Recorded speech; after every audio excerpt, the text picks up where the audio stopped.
What up, vlog? Hope everyone's doing super well. This is a keynote that I gave in Singapore that really struck. There's a bunch of stuff in management and running operations. A lot of my stuff is for early entrepreneurs. I think for everybody who is running a business with several employees or 7 figures in revenue are gonna get a lot of this one. So I hope you enjoy it, and I hope you like my sweater. We're unstoppable. I'm really excited to be here. Thank you so much. So we have a lot of time together, which is amazing, and so I will take full advantage of that. And to be very honest, I want to get into the Q&A part and start throwing this out to you guys to ask questions. So I'm going to try to get to that as quickly as possible, because I think for me, when I speak, and what I think has allowed me to have a nice speaking career, is I'm obsessed with bringing as much value to the audience as possible. My origin story of Belarus and lemonade stands and baseball cards is something that you can see on YouTube over and over and over again. And as I continue through my career of speaking, I want to do less of that. And to be very frank, the reason I wrote a book called Ask Gary Vee is it's my great ambition to build enough brand where I could come to an environment like this and just go right into Q&A, because at the end of the day, I think that's where the biggest value happens in a keynote. And so what I'll do, because I'm going to assume some of you and many of you may not know who I am, I'll try to at least deliver on the promise of giving a keynote, but please rest assured that I'm ready to go into Q&A as soon as you guys are. So look, I think the thing that, regardless if you're a B2B or B2C marketer, regardless if you're starting on your first day or you've got a $100 million company, I think the thing that will really be important for us to chat about first is the thing that we're all connected by, which is my obsession with attention, right? Before you can tell me how great your product is or how charismatic you are or why you're so right about what you have to say to the world, whether as a person or as a business, you have to get the person's attention to tell your story. To me, this is the most fascinating thing that's happening right now in our society, is that attention has never been more changing, has never been harder to grasp. I think for a lot of us that have been in business for a long time, it's very difficult to grab the current changing landscape of attention at the speed of which it changes. I spend 8, 10, 12, 15 hours a day trying to audit and understand attention, and even for me, there's so many things still happening that I haven't been able to completely grab my hands on, whether it's the depth of esports arbitrage as a cultural phenomenon, whether it's the blockchain, whether it's all the opportunity within AI and ML, whether it's the emerging AR infrastructure in the Apple updates and Google infrastructure, whether it's voice, which I speak a lot about right now on the Alexa, Google, and Apple fronts.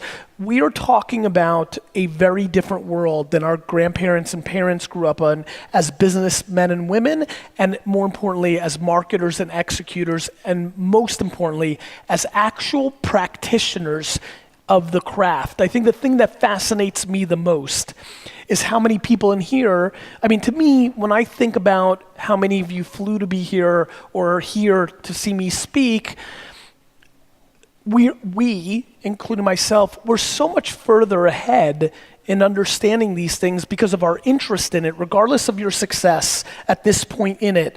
If you're sitting in this conference, your intuition or curiosity or execution around the modern day attention graph and the opportunities within it is so much further accelerated than the 99%. And to me, that's super interesting to me, that we have such an incredible opportunity in front of us to trade on this opportunity. And so my question becomes, how much of what you believe and know about this moment is around you reading or consuming content, and how much of it is that you're actually executing within it? If I can do anything to start this keynote off with, if I can leave with anything, if I can impact you in any shape or form to have one action item, it would be for you to start doing more of the thing. Let me explain. There's a lot of people in this room who understand the concept of KOLs or Facebook ads, but yet I don't think enough are actually executing within those environments. It's unbelievable how many of you have opinions on these ad products and platforms, yet aren't spending and executing yourself. I think the thing that I spend so much time on is I produce content and do social media because I want to stay a practitioner. I think of it as being a mason or a carpenter versus being an architect. If you look at that industry, a lot of architects grow up getting their hands dirty, and over time they get separated too much from the work, where they lose a pulse on the reality of the current infrastructure. I'm fascinated by that. That is the thing that I try to stay grounded in. If I can get everybody here to make one more ad, to create one more piece of content, to A/B test 6 different headlines on the same picture in a Facebook, Instagram, WeChat environment. These are very important variables that not enough of us are talking about. And so at the most high level, I would hope to inspire people to become practitioners instead of pontificators in the craft of the opportunity. There's only one reason I stand up here at this keynote and have people want to hear what I have to say. It's because no matter what has been happening to me, I've not lost my pulse on the craft of what I do. How many people here have been following me for longer than a year? So one more time, hands I just want to see. Great, almost all of you. Most of you, 60, 70% of you. I'm a simple dude. I basically only believe in like 10 or 12 things, and I pump out an obnoxious amount of content, which means that over the course of a year, you're gonna pretty much grasp what my pillars are. I think the only thing that allows me the luxury of keeping your attention over the long haul is my ability to stay relevant to where the opportunities are. The only reason after a year or two that it's worth your time to give to me versus something else, it's because I have had a good career for 20 years of having enough intuition on what consumers are gonna do, but way more importantly, I don't talk about Alexa skills in briefings. I make an Alexa skill in briefing so that I understand it. And I would tell you there's a huge lesson in that. I think a lot of people, especially if they get in a level of success, start getting too far away from the craft, and you start building around the raising the capital, the exiting of the company, the writing of the book, the speaking on the keynote. Like, you just get away from the work. And I would argue that it's never been more important to stay on top of the work, because every day it's changing, right? To me, I'm running late this morning to our first meetings, and I quickly go on Instagram Live because they just created a new update where it allows you to bring people into your live stream that are watching you. And I did not feel comfortable being here today without trying and tasting it and understanding the functionality in case one of you asked me a question about it. And it's an important insight.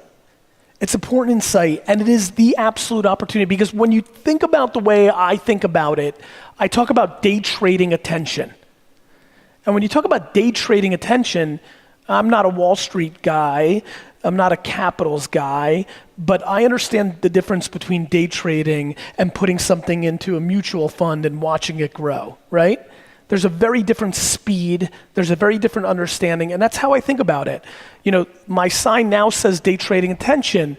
A year ago, it used to say marketing in the year that we live in. Why did I change it from marketing in the year that you live in to day trading attention? It was because I realized, oh my God, everything we're about to talk about is happening even faster, that even if you believe in something for that year, within that year, it's changing too much. Influencer marketing and Facebook and YouTube and Twitter and Line and WeChat, this stuff is changing too fast, and we are not keeping up with the subtle features, because if you really understand this, you look at something like Instagram stories or Facebook Watch or all these subtleties, in those little sub-arbitrages, polling in an Instagram, in those little features, in those little updates, are oftentimes the marginal opportunity that is the biggest difference between growing your business and not. And so it's exhausting and it's difficult, but I have one very important statement around this for everybody. Tough luck. You know, no matter how we want it, listen, I wish that we never evolved from email. In 1996, I had 90% open rates on my email newsletter. I was crushing it. Life was good. I had figured out email. Then in the early 2000s, I'd figured out Google AdWords. I wish that never changed. I had figured it out. I won on that. Then YouTube came out. I had one of the first long-form shows on YouTube in 2006. I figured it out. I liked it. I wish Twitter didn't come along, but it did. And then I spent 15 hours a day tweeting all of you. And then I grew into one of the most followed people on Twitter. And then Facebook evolved. And like Instagram came up. And Snapchat came. Like this is a never-ending game of attention, distribution, and arbitrage. And so I think the biggest thing that you need to understand is the best product will always win if people know about it, right? And so I think the thing that I spend a lot of time on is I'm a marketer. I like to market. I understand marketing. I'm a business builder. I've built businesses. I think there's an incredible, interesting kind of graph between the quality of your product and how many people know about it. So for example, if you're a great marketer and you listen to everything that I say and you get a lot of attention and your business isn't working, a lot of times it happens to do with your product sucking. You know, like we don't spend enough time talking about the product or service you're selling, you know? So please, if you're sitting in the audience and you're looking for the magic pill, or if you think that you're gonna be able to siphon some information that's gonna allow you to play in the edges of the arbitrage of opportunity, please make sure you're looking at your product and service to make sure it delivers. Because if you follow my blueprint, if you get results from my ideas that you then become an executor of, if your product sucks, all that I'm gonna do is expose your product faster and you're gonna go out of business faster. So please start there. But after that, please understand the following. This is a golden era of marketing for one simple reason. The places where our attention and our consumers' attention are now driven by marketplace bidding dynamics, not by writing an upfront check to get the ads. Please understand this. Please understand that the biggest difference for us as communicators is we don't need millions of dollars to do television and print and outdoor and direct mail to hit mass. We are trading on marketplaces, Google, Facebook, Snapchat. These are biddable marketplaces. The reason this is the best time is because those marketplaces are underpriced. Those marketplaces are underpriced right now because the biggest companies in the world are not spending enough money on them. You have to understand, when there's a come to Jesus moment and the biggest brands in the world properly spend in everything that I talk about, everything I talk about becomes null and void. When you have to spend $48 CPMs to get in front of potentially 1,000 people in a feed, instead of $7, the mathematics don't work out as nice for why I'm so excited. When influencers and KOLs start charging the proper price for their product placement and endorsement, it won't be as fun of an opportunity. And so, I continue to yell at the top of my lungs right now. How many people here actually have been following me for 8 years? Raise your hands. There's not gonna be a lot, but just curious, go a little higher. 8 years? First of all, thank you for the 8 of you. Second of all, you 8 have a unique understanding of me that many others won't. And let me explain for you 8, that I can see 2 of you right now, that you understand. I was very loud, Gary V, in 2009, 2010, but then I got very quiet for my standards in 2011, 12, 13, and then I started getting louder again in 14, 15, 16, 17, right? For everybody else, there's a reason. I am my most excited when I think there's an arbitrage at scale. If I had been making content In 1996, I would have been talking and making videos and audio and written word about email until I put you into nausea. Then I would have gotten quiet in 99 because email had caught up. And then somewhere around 2001, I would have probably spent 24 months yelling at you that this Google AdWords thing is incredible. Intent marketing is incredible. If somebody's searching to drink wine, that's probably good to buy for 5 cents a click. And I would have yelled and screamed for 2 to 3 years on Google AdWords, and then somewhere around 2006-07, it corrected. And Every single person in this conference is going to regret not spending more money on Facebook and Instagram. Every single person in this I'm talking, by the way, I know some of you have a B2B SaaS business that you haven't been able to figure out how to do Facebook ads, but I know tons of B2B SaaS businesses that are selling top of the funnel and conversion-based sales every day on Facebook at scale because they're trying harder than you to figure out the creative that is the variable of success. Please understand that the creative is the absolute variable of success. That it may be the word or the picture or the video that hasn't let you be successful in Facebook, not Facebook. And so I sit here with, as you guys can tell, a different demeanor than sometimes when I speak, because I think it's very serious. I think this is an enormous opportunity, and I, very honestly, am excited that I know 3 of you are gonna email me in 4 years and it's gonna be like, Gary, you were right, I didn't spend enough on Facebook, god damn it. So, now that we've established that, I wanna talk about the thing that excites me the most right now, which is voice. A lot of you have heard me yell and scream about voice. How many people here have seen my enthusiasm for voice? Raise your hands. Great. I'm awfully passionate about it, and I'm passionate about it because of one of the more interesting chapters in my career, which is when I passed on Uber twice at a $4 million valuation in the angel round from one of my best friends in the space. The reason I passed was first because it was a side project for Garrett and Travis, but second because I didn't see it. But why did I invest a year later before it exploded? It was because I understood that Uber was selling time, not transportation. And more importantly, the perception of time. Because if you've ever been in New York City like me, there's nothing more humbling than waiting for your Uber and watching 500 cabs that are empty drive by you.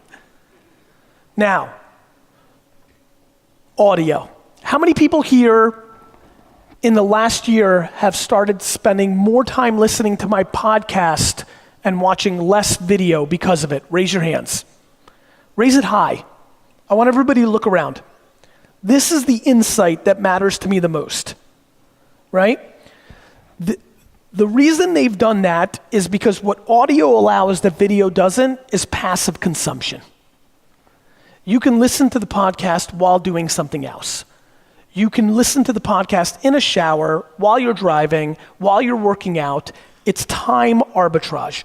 Audio will be a huge explosion for all of us in every one of our businesses, because when you're communicating, and hopefully you're bringing value and not running a radio commercial, when you're communicating and bringing value to your audience and building awareness for yourself, you're gonna be doing it in a way that respects their time. The reason I hate modern day advertising is because it steals time. A pop-up banner on your phone steals your time. You have to hit the X, it's too small, it pops up, it opens up, you're pissed off, you try to exit, and now you've wasted 4 seconds, which, oh, by the way, means a lot to you. It would be stunning to you for you to realize how much slower your internet that you're used to in your office or home has to be for you to feel it. It's staggeringly a little. And so time, only with health and money and religion, are now on the pedestal of the things that we care about the most. And every technology that I see that sells you back time in exchange for your attention will be the things that I bet on the most. And that is why I am obnoxiously bullish on voice. And when I say voice, I mean, I think everybody here should start a podcast. I just do. And in the Q&A, I'll show you an example of any one of your businesses, how it can be a podcast if you'd like to ask me. And two, I think everybody here should start thinking about what it looks like to develop a briefing or a skill inside of Amazon, Google, Apple, whatever Facebook comes out with, whatever the tech giants from China come out with. It is going to be the way you do search.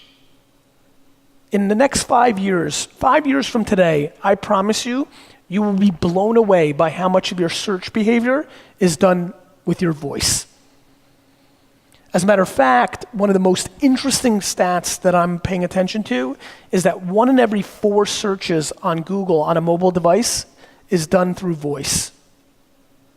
And if you have young children that play in a YouTube environment on an iPad, my son, when he was at 3, could navigate the entire web through voice. So, look, my point here is very simple.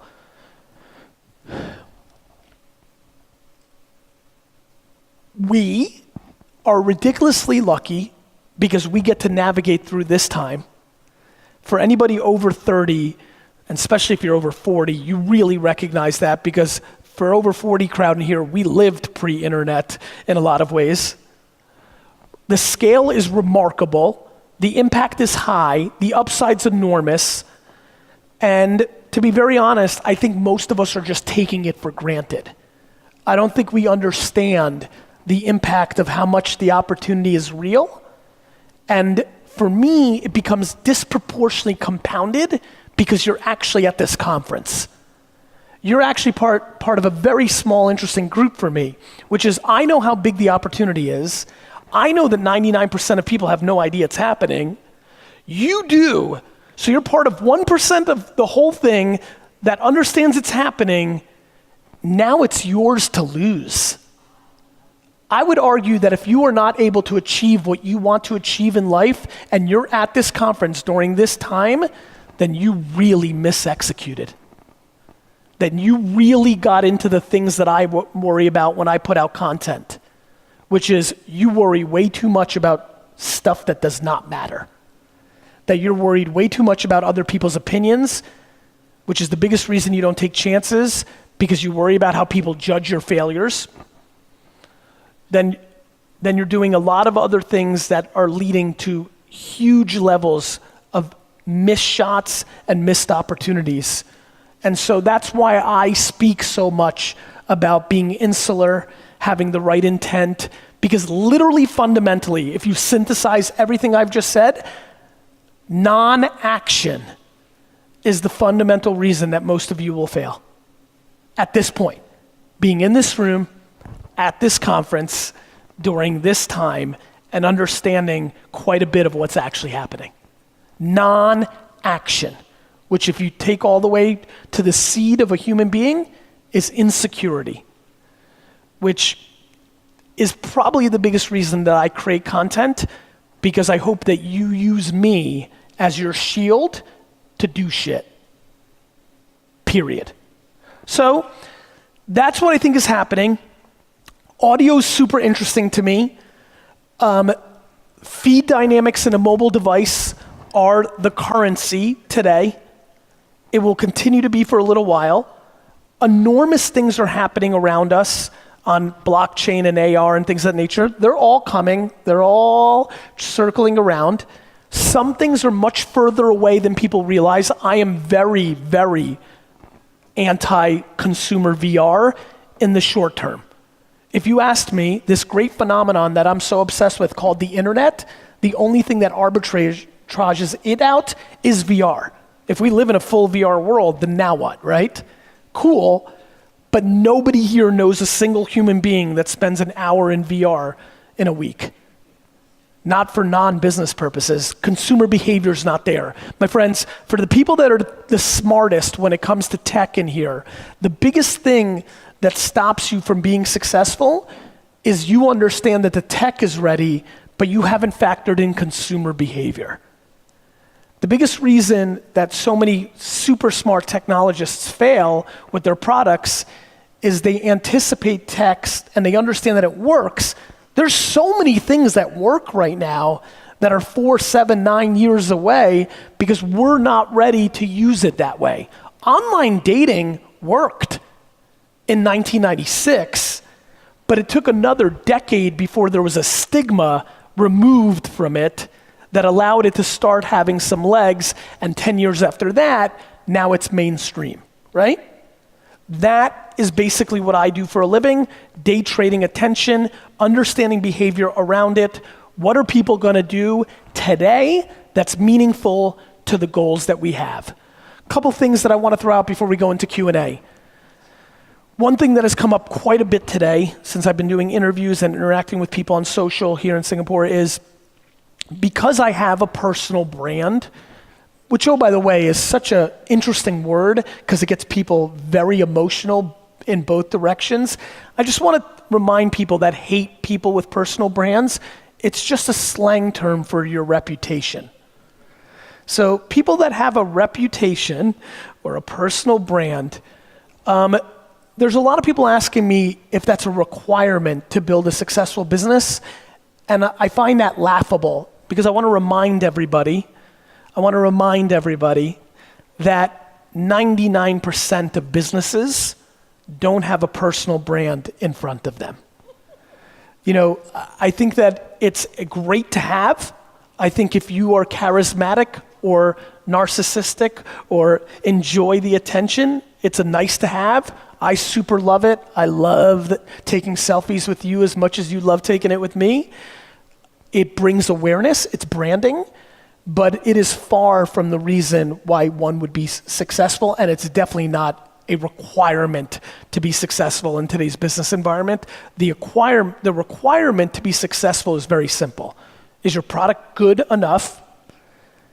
And do people know about it? And do you have the structure to get people to know about it better than the people you compete with for the same share of attention and money for that product? It's very, very, very, very basic. The biggest issue is, / opportunity, is the speed in which it turns and changes. And so, a couple other things I want to talk about. Let's make it contextual to this audience. I want to remind most of you that you have a disproportionate advantage from most entrepreneurs in the US, which is oftentimes, not always, because of cultural differences, but oftentimes, you get to see a preview of what's happening before it happened. When I think about my friends that have built successful businesses in Southeast Asia by simply paying attention of what's happening in America and then replicating some version of it in the market, it is literally the dream come true. You know, American entrepreneurs got mad at those brothers in Germany, right? Who would rip off the ideas and build a business. I always was so upset about that. I mean, I think Facebook has proven that there's no ripping off if it's a feature. And I think I would also argue that ripping off by looking at a different business in a different market and then interpreting it into your market is far from ripping off.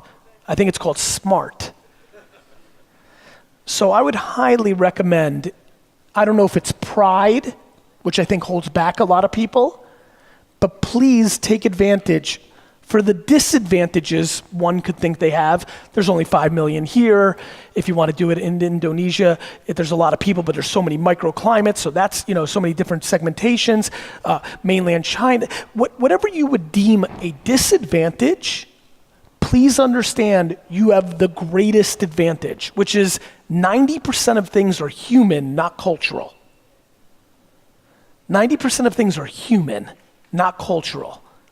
If you're capable at understanding the culture of your consumer and layer the cultural context on top of the human thing that is happening in America, you are halfway home.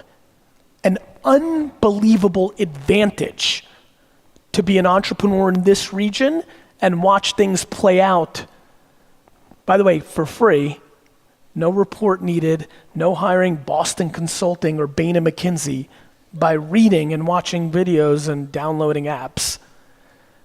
Something that I don't believe most people in this conference are taking full advantage of or respecting enough of how big of an advantage that is. And to me, very honestly, I'm quite selfish when I speak. I dream in 3 years from now, you email me, nothing would make me happier than getting an email from somebody here who said they had a $50 million exit because, they just looked at what was working in America and they built the replica-ish of it here. Please do that. Please understand how big of a deal that is. And I would argue it is your singular biggest advantage in this market to be able to be shown what will work and then allow you to interpret it, oftentimes with very little change in the model. Cool? Cool. What else is interesting to me? You know what's super interesting to me? LinkedIn. Let me talk about LinkedIn for a second. How many people here are on LinkedIn? Good, this will work. LinkedIn's interesting to me. I think LinkedIn is up to something that I think will be beneficial for a lot of us. First of all, how many people are in B2B marketing? Raise your hands. So look, raise them higher because I see a lot of half-ass hands. Higher? Great, 2 hands, nice. B2B. I've said this before, I'll say it again because I'm not sure how many have heard it. Here's how I think about B2B marketing. In every one of our B2B spaces, there's usually a magazine or two that is the leading B2B magazine in our sector, right? There's just a B2B magazine that our customers read. I think that's the thing that you should attack. I think you, as a company and a service, should look at the B2B magazine and deem that your competitor more than people you compete with to sell contracts to clients. Let me explain. It is my belief that everybody in here is no longer an advertiser, but that everybody in here is a media company. So I know a lot of you have heard me say, don't listen to what I'm saying, watch what I'm doing. I don't advertise, I act like a media company, and then from that, I have top of the funnel brand awareness that leads to my business. I don't buy ads on Ad Age. I don't sponsor things that can. I produce content with my points of view, act like a media company, and they funnel into an environment where I've built $125 million in revenue in ad world without winning a single RFP, right? So, I don't know what all of you do in your B2B business, but I would look at why people read the B2B magazine, and I would argue that you need to start becoming a media company for the sector and then trading off of the top of the funnel awareness. Let me explain again. In 2006, this happened to me intuitively. I started a wine show on YouTube less than a year after YouTube was launched. I thought that I was gonna make infomercials. I thought my main plan when there was a camera like that in my office for episode 1 was I was gonna sit there and sell you wine. Something very interesting happened. If you wanna go on YouTube and watch episode 1 of Wine Library TV, somewhere in the first 3 minutes, you can even see my face take a little weird turn. You can see me thinking because I realized that this would never go away, that this video would live forever. And I realized that if I was shilling wine that I didn't believe in, that I could be exposed. So somewhere within the first 3 minutes of me ever producing a piece of content for the internet in my life, I switched from being a salesman to being a media company. I would argue that most of the behavior in the way that you produce content has short-term sales DNA versus long-term media DNA. And this is the vulnerability of why you're not getting the returns that you're looking for from this environment.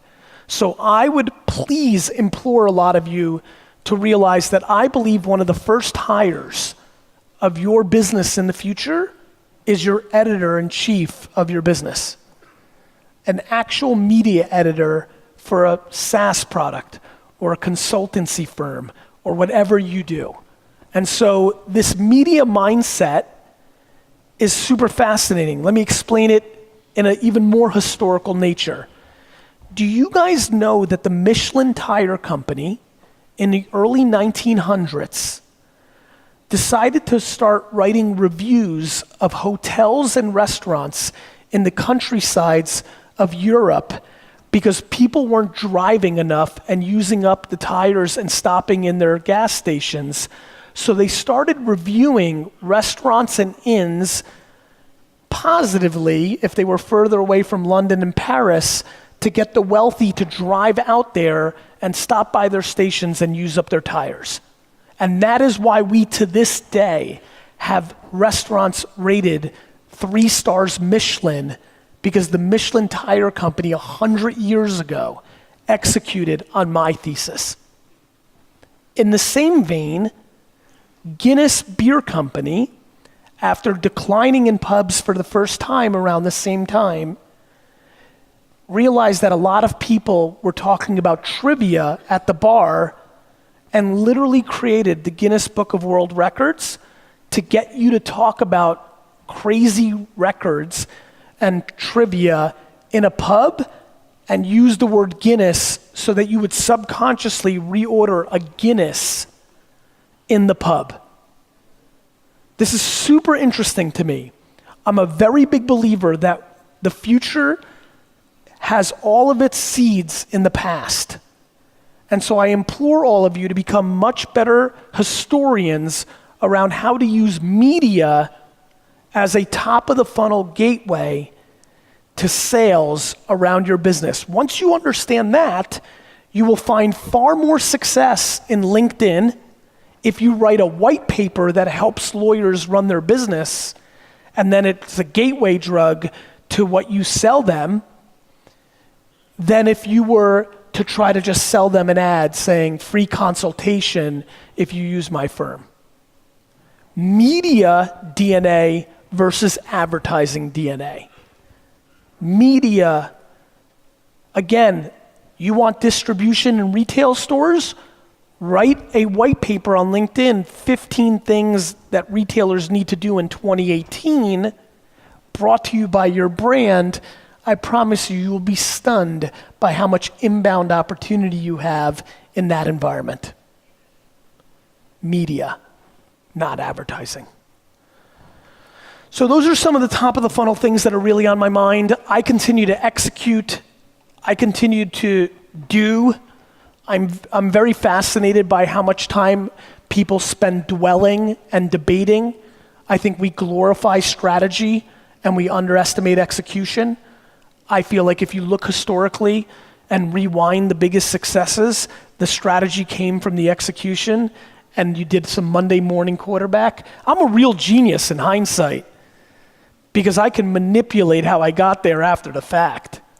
I'm gonna talk about so many things in different ways than the intent that was at first, because you don't even realize that your strategy came from it, because when you're doing, the strategy is happening in real time, you almost forget why you were doing it in the first place. And so I promise you, indecisiveness and debate and pontificating and ultimately ego is stopping so many people from being successful. And while I'm on that, how many people have more than 10 employees? Raise your hand. Great, I think it's worth bringing up. Hiring. I'm super passionate about hiring. How many people have more than 10 employees? Raise your hands. I think one of the biggest flaws in most of your companies is your own ego wrapped up in being somebody that's good at hiring. I want to tell this story because I think it's one of the most fascinating things happening in small businesses. I'm stunned by how many small businesses, CEOs, founders, or owners think they're good at hiring and have made this a thing. They've made it a thing because they wrap their pride in hiring. And here's what happens. I feel like my EQ and people skills are off the charts.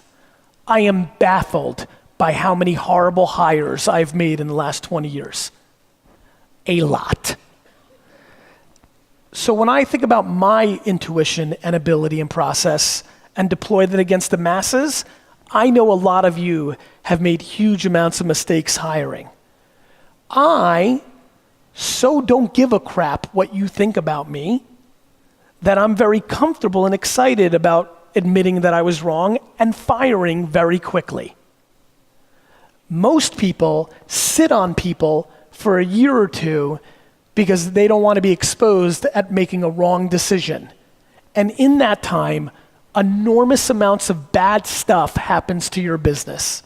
So, in a completely random thing from what I've been talking about, if I can get one person here to fire the person they should be firing in their business right now, after today, I will feel very accomplished on my entire trip to Singapore.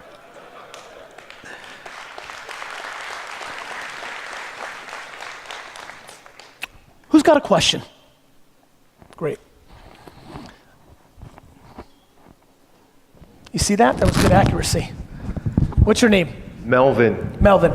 Yeah, and first up, I would want to say, Gary, thank you so much because of what you did. You changed my life. If you remember slightly earlier this year, you started a contest. 2017 Flip Challenge? No, the GV podcast contest. Yes. Yes.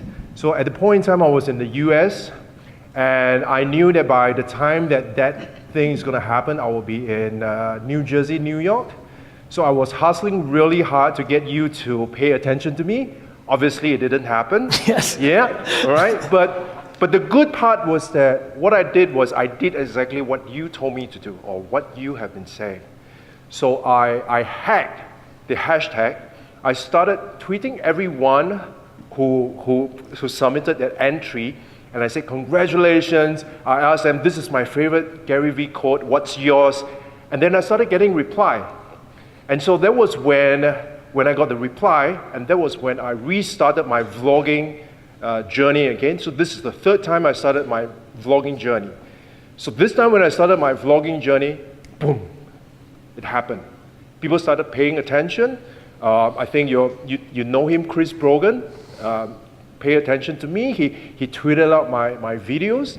You know, he even jumped on a call with me to do an interview. So that was great. That's awesome. Yeah. He's a good guy. So first up, I'd like to thank you for ignoring me, because if you haven't ignored me, you know, I wouldn't have thought of that. I love it. Yeah. So that's one. Now, number two is that I think there are three things that we have in common. Number one, we have the same favorite number. 5. And number two, we're born in the same month. Nice to remember. Yeah. All right. So the other thing is I want to say is that when I started my vlogging again this time around, Third time. I started getting attention. Yep. And I started getting discovered. And now corporates start calling me. People start calling me and say that, can you do videos for me? So now I'm here today, and I'm devastated. Why? Because you're talking about audio. All right. So, yes. So my question is, right now I'm beginning to crush it. If you notice, actually, I said to you earlier on Twitter that I'm not coming in because I'm executing on what you're saying and I'm crushing it. I've got no time. But I'm here today because I want to see you. I want to say thank you to you. Thank you. And so my question to you is basically this. For someone who is really getting traction in terms of video, people started paying attention. Both. Both. Yeah, I know. But would I be, so what would the Both. strategy be? Both. What would the strategy be? What would I do with podcasts? I don't know. Okay. But let's talk about it. Okay. First, the answer is both. Okay. Obviously. Now, let me rephrase. It depends on your ambition. Okay. Right? First of all, I love going deep on what works. Just because audio's rising doesn't mean video's dead. Yes. You know, it's so funny. We've been the same for a very long time. We as humans consume content in written form, in audio, and in video. Yep. Whether it's TV, newspaper, or radio, or blogs, podcasts, and YouTube, it's the same game. Yep. So nothing's gonna die. If you have real ambition to build a personal brand that you wanna arbitrage opportunities on, my answer is both, because in 16 hours, you can get a lot done. Mm-hmm. You know, people always say to me, do you sleep and this and that? Gary's always pushing no sleep. I mean, if you follow me carefully, I talk about 6, 7, 8 hours sleep. Yep. I'm not worried about you sleeping. I'm worried about what you're doing when you're awake. Yep. 16 hours is a lot of time to do damage. And so, what would you do on your podcast? Look what I did at first. I believed in audio about 1.5 years ago. I wanted to get in. I was busy. I didn't have the infrastructure I have now. So what did I do? I transcribed the Ask Gary Vee video show into audio, right? Then I watched it. It wasn't enough value add, and it was made for video, so it wasn't contextual to audio, so my podcast was not doing as well as it could. Then on vacation, where I had a little time to think, I decided to rebrand it to the Gary Vee audio experience, which gave me a lot more flexibility to give you guys original content that you didn't hear anywhere else, keynotes, different things, and it took off.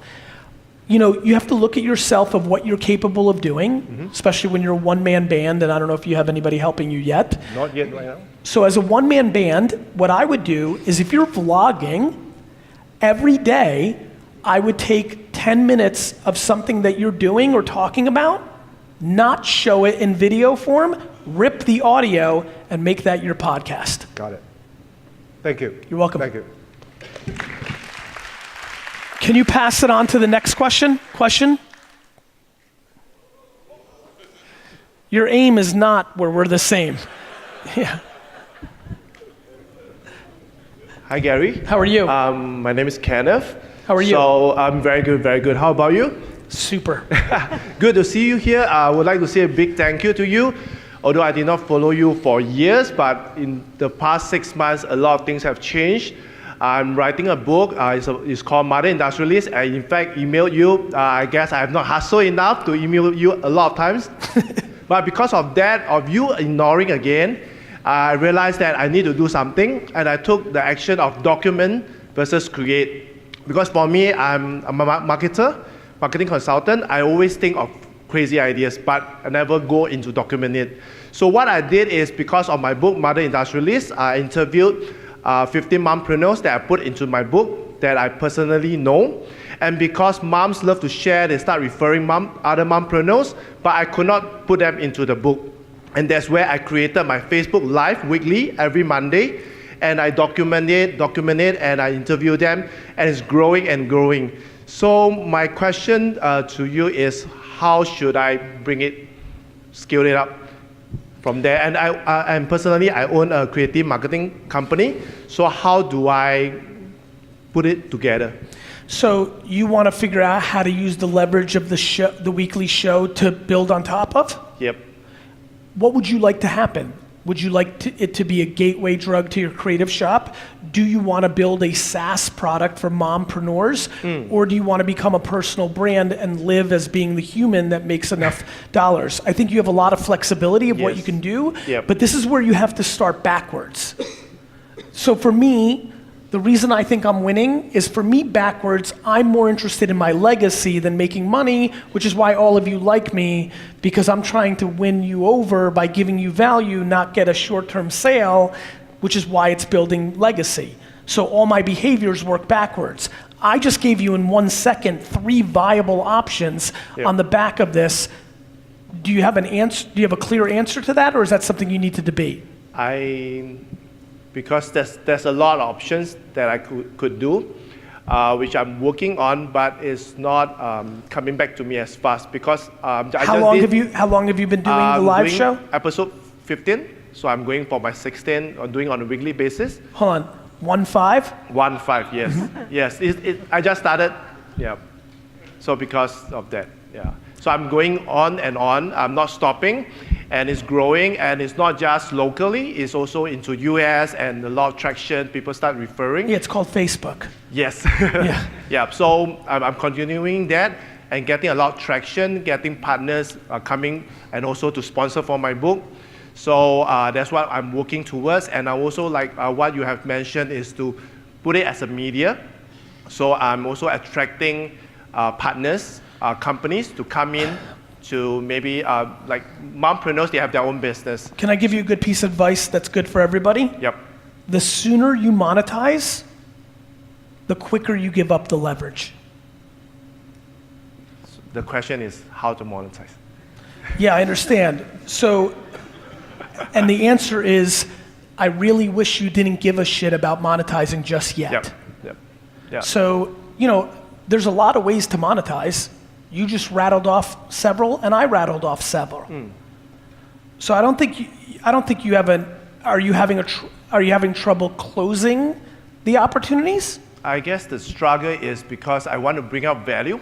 I want to push this mompreneur movement all around and to drive this rather than focusing on monetizing. But monetizing is still our bread and butter. That's why. But they're very different things, right? Yes. Like one of the things that really works for me is I don't want to monetize any of you. Yep. I have an agency that works with the top 100 brands, right? So couldn't you monetize with what you're doing and continue to build equity with the mompreneur community? I could do that, just that I have to speed up and also. But why speed up? Dude, you've done 15 episodes. You're 4 seconds in. What are you trying? Where are you going? What's the rush? Get it. I mean, that's the punchline, Yep. right? Yep. Do you think it's going to go away? Do you think you found some sort of rare, pot at the end of the rainbow that's going to disappear? I'm asking. Yeah, but I feel that it's unique coming from a man, coming from a dad, interviewing mompreneurs. So what, are you scared about a bunch of dudes here trying to talk to the mompreneurs? No. Yeah. So I guess it's to find out what, because I have my own creative marketing company, it's like what you've been doing, VaynerMedia, you're doing your business. At the same time, I feel that being an author, writing my book, interviewing mompreneurs is kind of like my Superman time. That I get to do all these things, which I love to do it, but at the same time, I have to be Clark Kent. I have to do all the work, get my bills paid and all that, which is my The problem is you can't monetize Superman to be Superman. Yep. You followed? Yes. That's the problem. You're trying to sell a logo on Superman's suit and it's going to look really stupid. You following or no? Yep. I get it. The answer is you don't monetize it. Got it. Thanks. Because two things will happen. One, you're still going to monetize as Clark Kent. How I don't, do you watch Daily V at all? Yes, yeah. You know how I always talk about like you're not seeing any of it? Yep. Because you're not. 13 hours a day that you see nothing of me in meetings with clients. Sometimes I'll do a fast music and just to show you, just to remind you I'm actually doing, but I don't think it's super fun content and I think it's a waste of your time to watch me in B-roll be in 11 hours of meetings. I'm very good at being Clark Kent and I have no interest in monetizing Superman. You're trying to monetize Superman, which is going to be the undoing of both. Got it. Yep. I understand. Cool. Okay.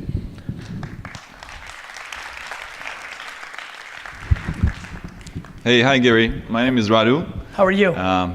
Very pleased to be here, and also I need to start by saying big thank you because I've been following you for about 1 year maybe, Thank you. but really needed some of those principles. Maybe I read too many bullshit stories of get rich overnight and kind of, I was having that illusion in my brain that it's supposed to be fast. And I think the top thing that I took from you is that, look, it takes time. Yeah, it's really interesting, right? Because my personality, and I'm sure some of you felt this the first time you saw me, my personality seems so bullshit. And it's ended up being my biggest strength. Because I have that kind of pizzazz that all the bullshit people that say it's gonna happen fast have, I'm able to get your attention and then I trick you into going slow.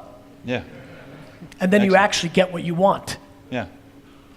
It works, I guarantee. Sure does. So thank you very much for that.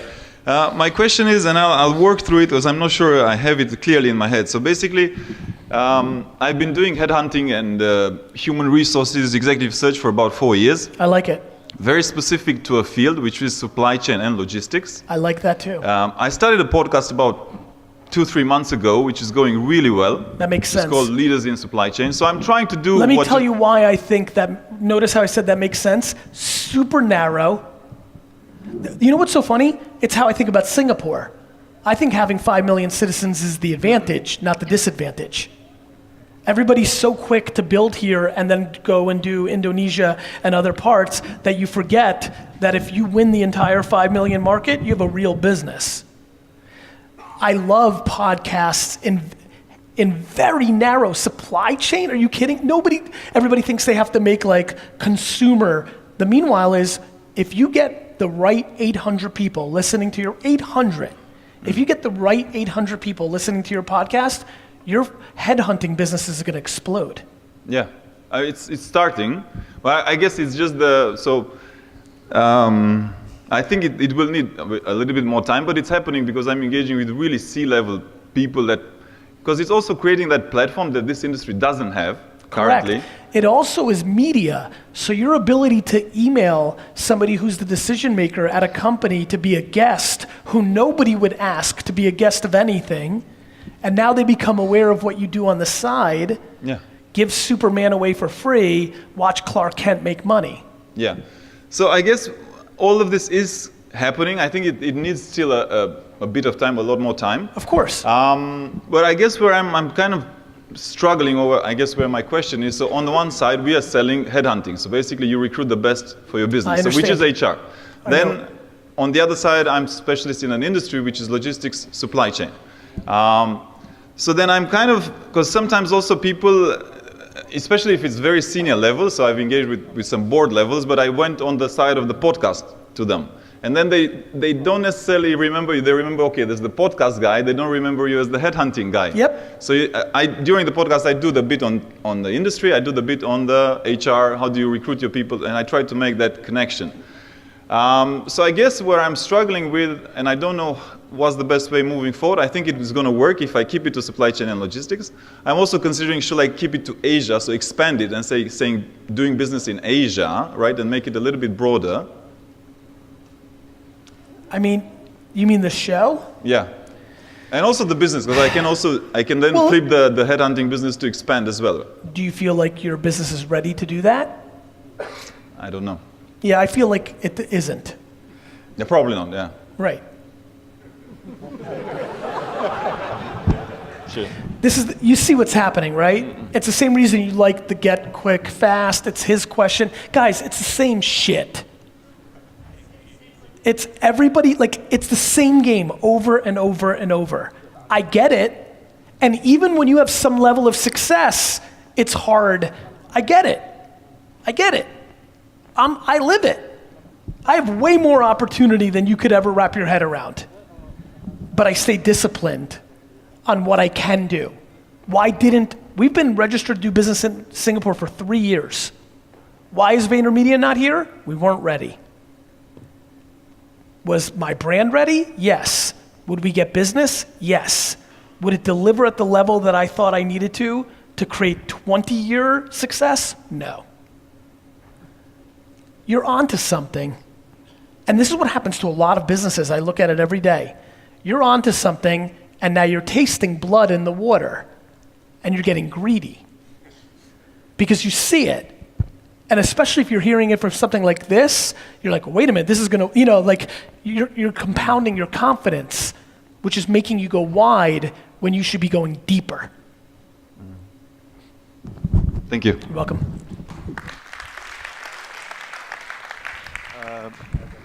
Hello. Hello. Hi, Gary. My How are name you? is Mashad. And like what you said, 80% of your content today is more or less in YouTube, except 20% I kind of absorb.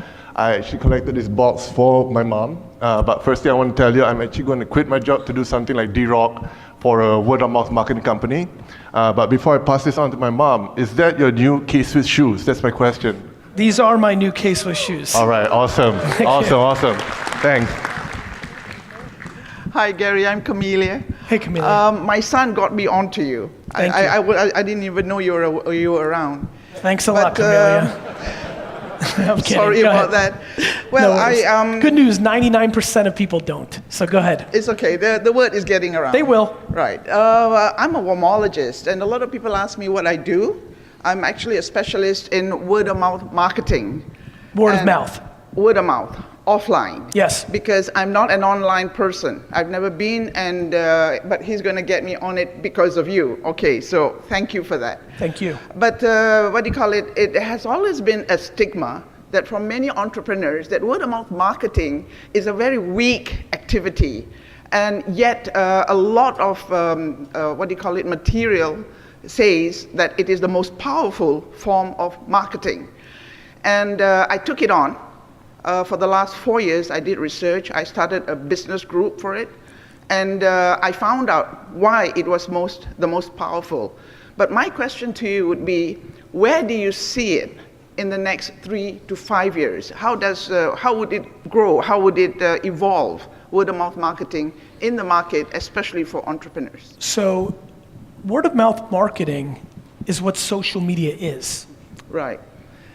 All that social media is the plumbing and infrastructure that has created word-of-mouth marketing to hit the scale that it's always had in the invisible nature of the conversations that we have with each other in real life. Okay.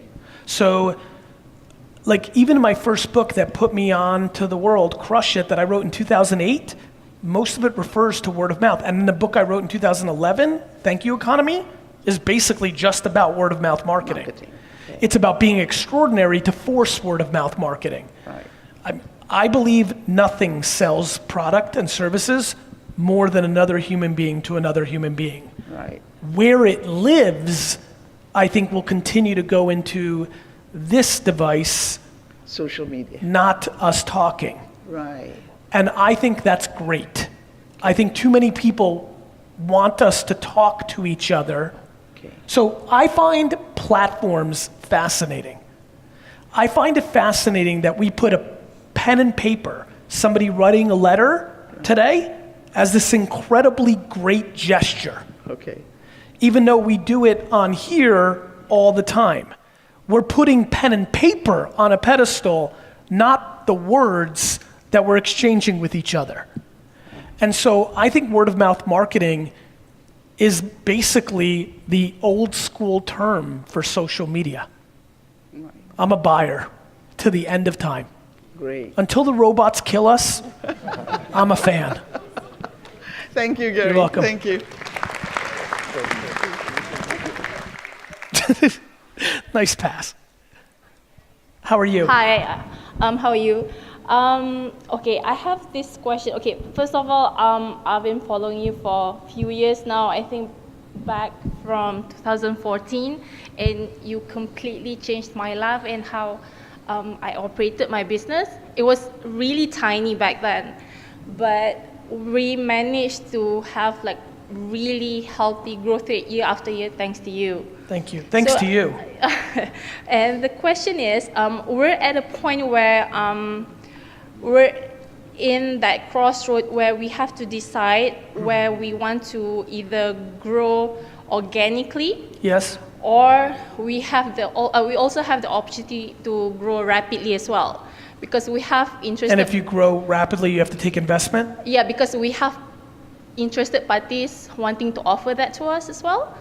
And Do you own the business? Yes. 100%?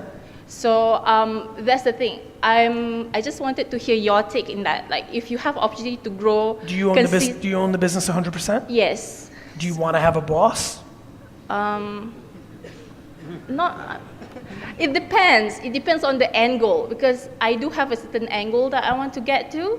So I just wanted to hear your take in terms of how do you feel about growing consistently, organically, on your own, but it'll take really long time, and somebody else might come in and take away the opportunity. And Do you believe that? you'll never know.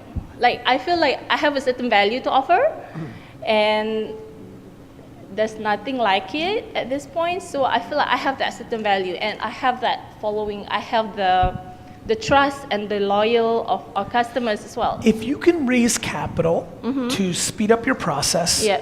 and to create bigger distance between somebody copying you, that's meaningful, and you don't give up control, Okay. it's a worthwhile debate. Okay. 80% of 100 million is better than 100% of 40 million from a dollar standpoint. Okay. Just don't think that just because you sold off 20% of your company doesn't mean that you're not going to be held accountable. Let me give you an example. When AJ and I sold a piece of VaynerMedia to Stephen Ross, one of the things that I made required is that I never had to have a meeting to tell them how the business was doing. All right.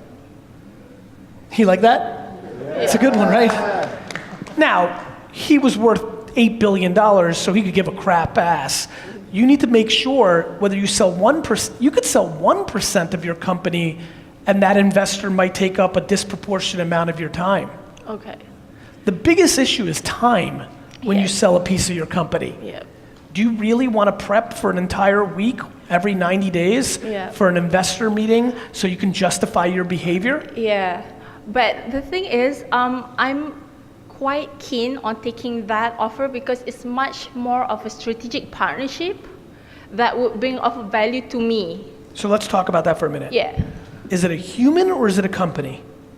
both. Because it's a company. Yeah, is the human that you're excited about being a strategic value prop to you an employee of the company or owns the company? owns the company. Okay. Yeah. So you feel you'll get value from this individual? Yeah, both sides, because they wanted to invest because they wanted to have us under their portfolio as well. Sure. Because that could bring certain value to them as well. So that's why they wanted. So, Of course. Yeah. I mean, as you can see as we're digging, Yeah. there's no right answer to this Yeah, question. there's no right and wrong. Yeah. I think the question becomes how comfortable you feel with them. Yeah. I think you need to make sure you over-talk expectations. All right. Young entrepreneurs often make the mistake of only seeing the good side of an investment. Yeah. And there's, nobody's giving you lots of money because they think you're awesome. Yeah.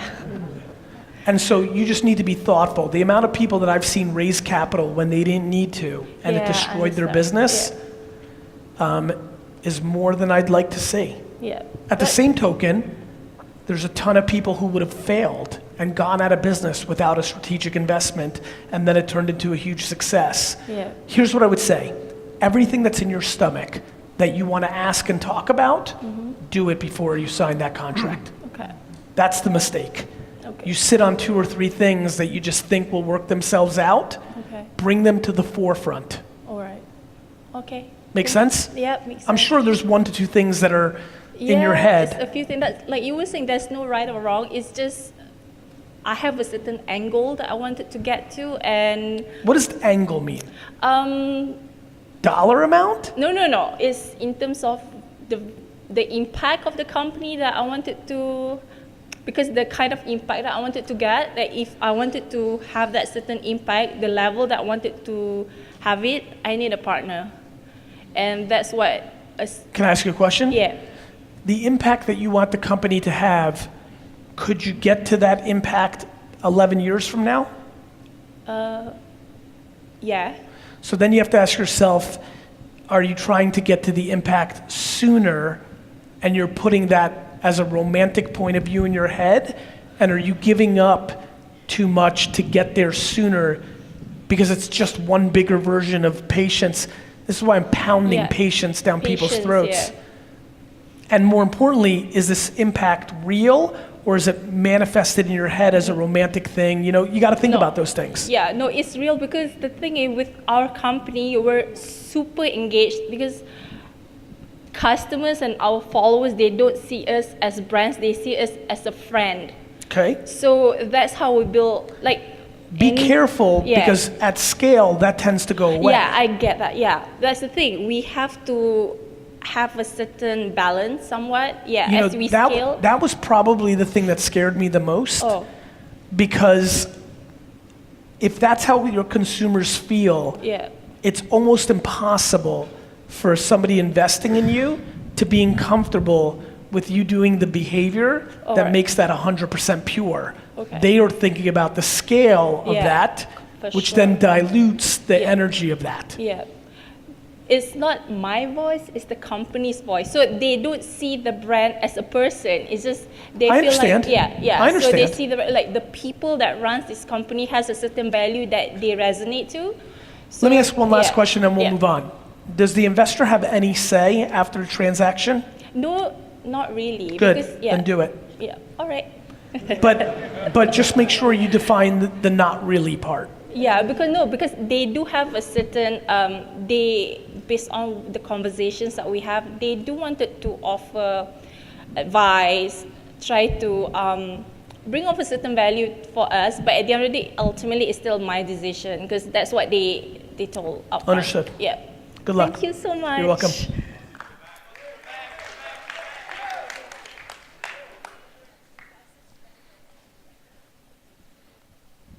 Did we lose it? There we go.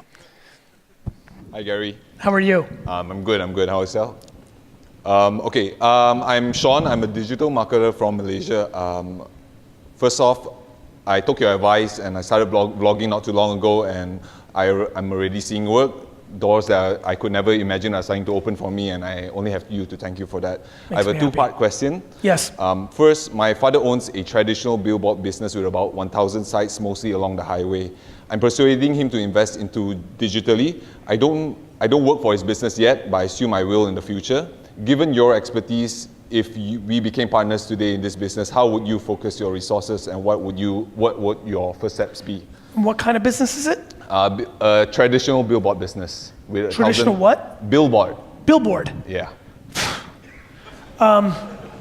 So your dad owns billboards, Yes. 1,000 sites along the highway. which is rad. Are they digital? No.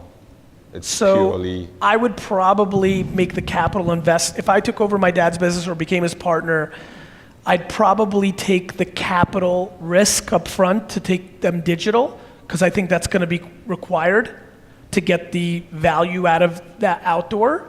Right. I would also look to diversify, because I'd be too fearful. You're a young dude. I'm too fearful about self-driving cars and all the things that happen over the next 20, 30 years that would disproportionately decrease the value of the asset that you have. Right. So Right. my intuition is that I would diversify. I would either sell off half the boards and then put it into building a media company, or I would reinvest all the profits each year into building some sort of digital complement to a traditional product like that. Okay, got it.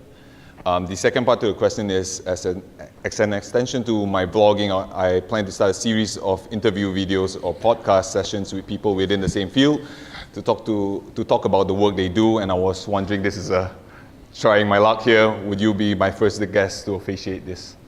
So I won't, but Ouch, that hurts. but if you do 15 episodes, I'll be your 16th. Okay, I already have 22. What's that? I started my vlog like 22 episodes, but I'll start 15 interviews after that, and you'll be my You've 16th. done 22 vlog episodes. Vlogs. But if I was listening carefully, you asked me to be a guest on your new podcast. Ah, right. Okay, got Right. it. So that I'll wait until I'm the 16th. Got it. Thank you very much. You're welcome.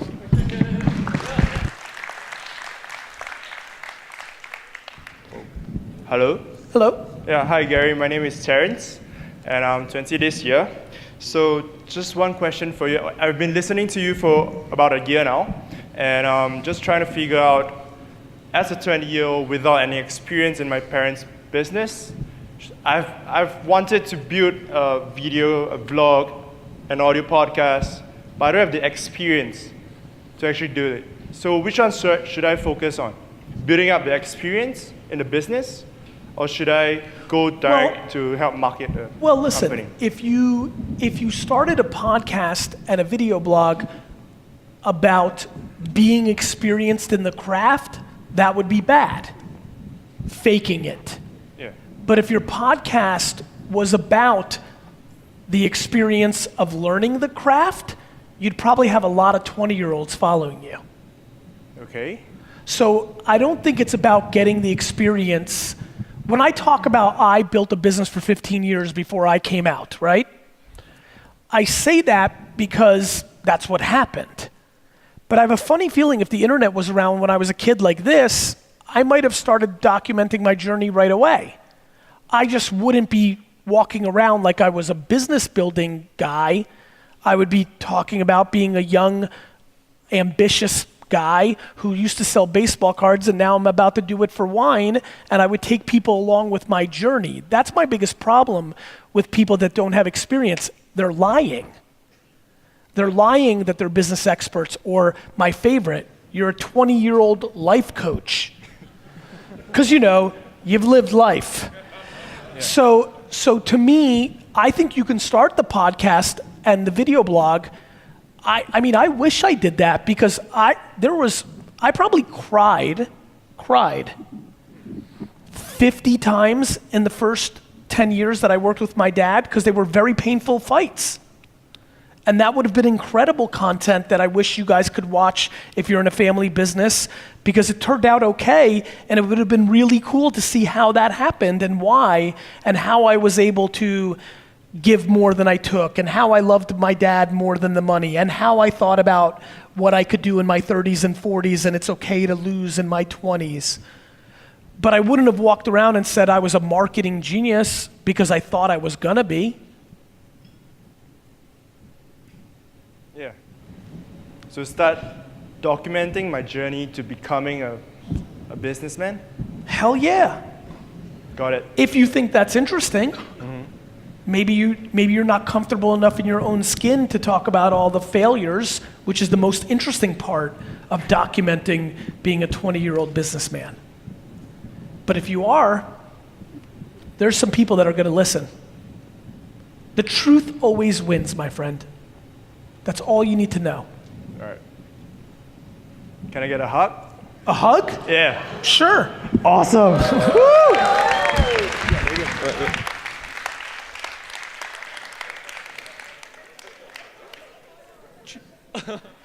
Are we gonna take a picture of the hug?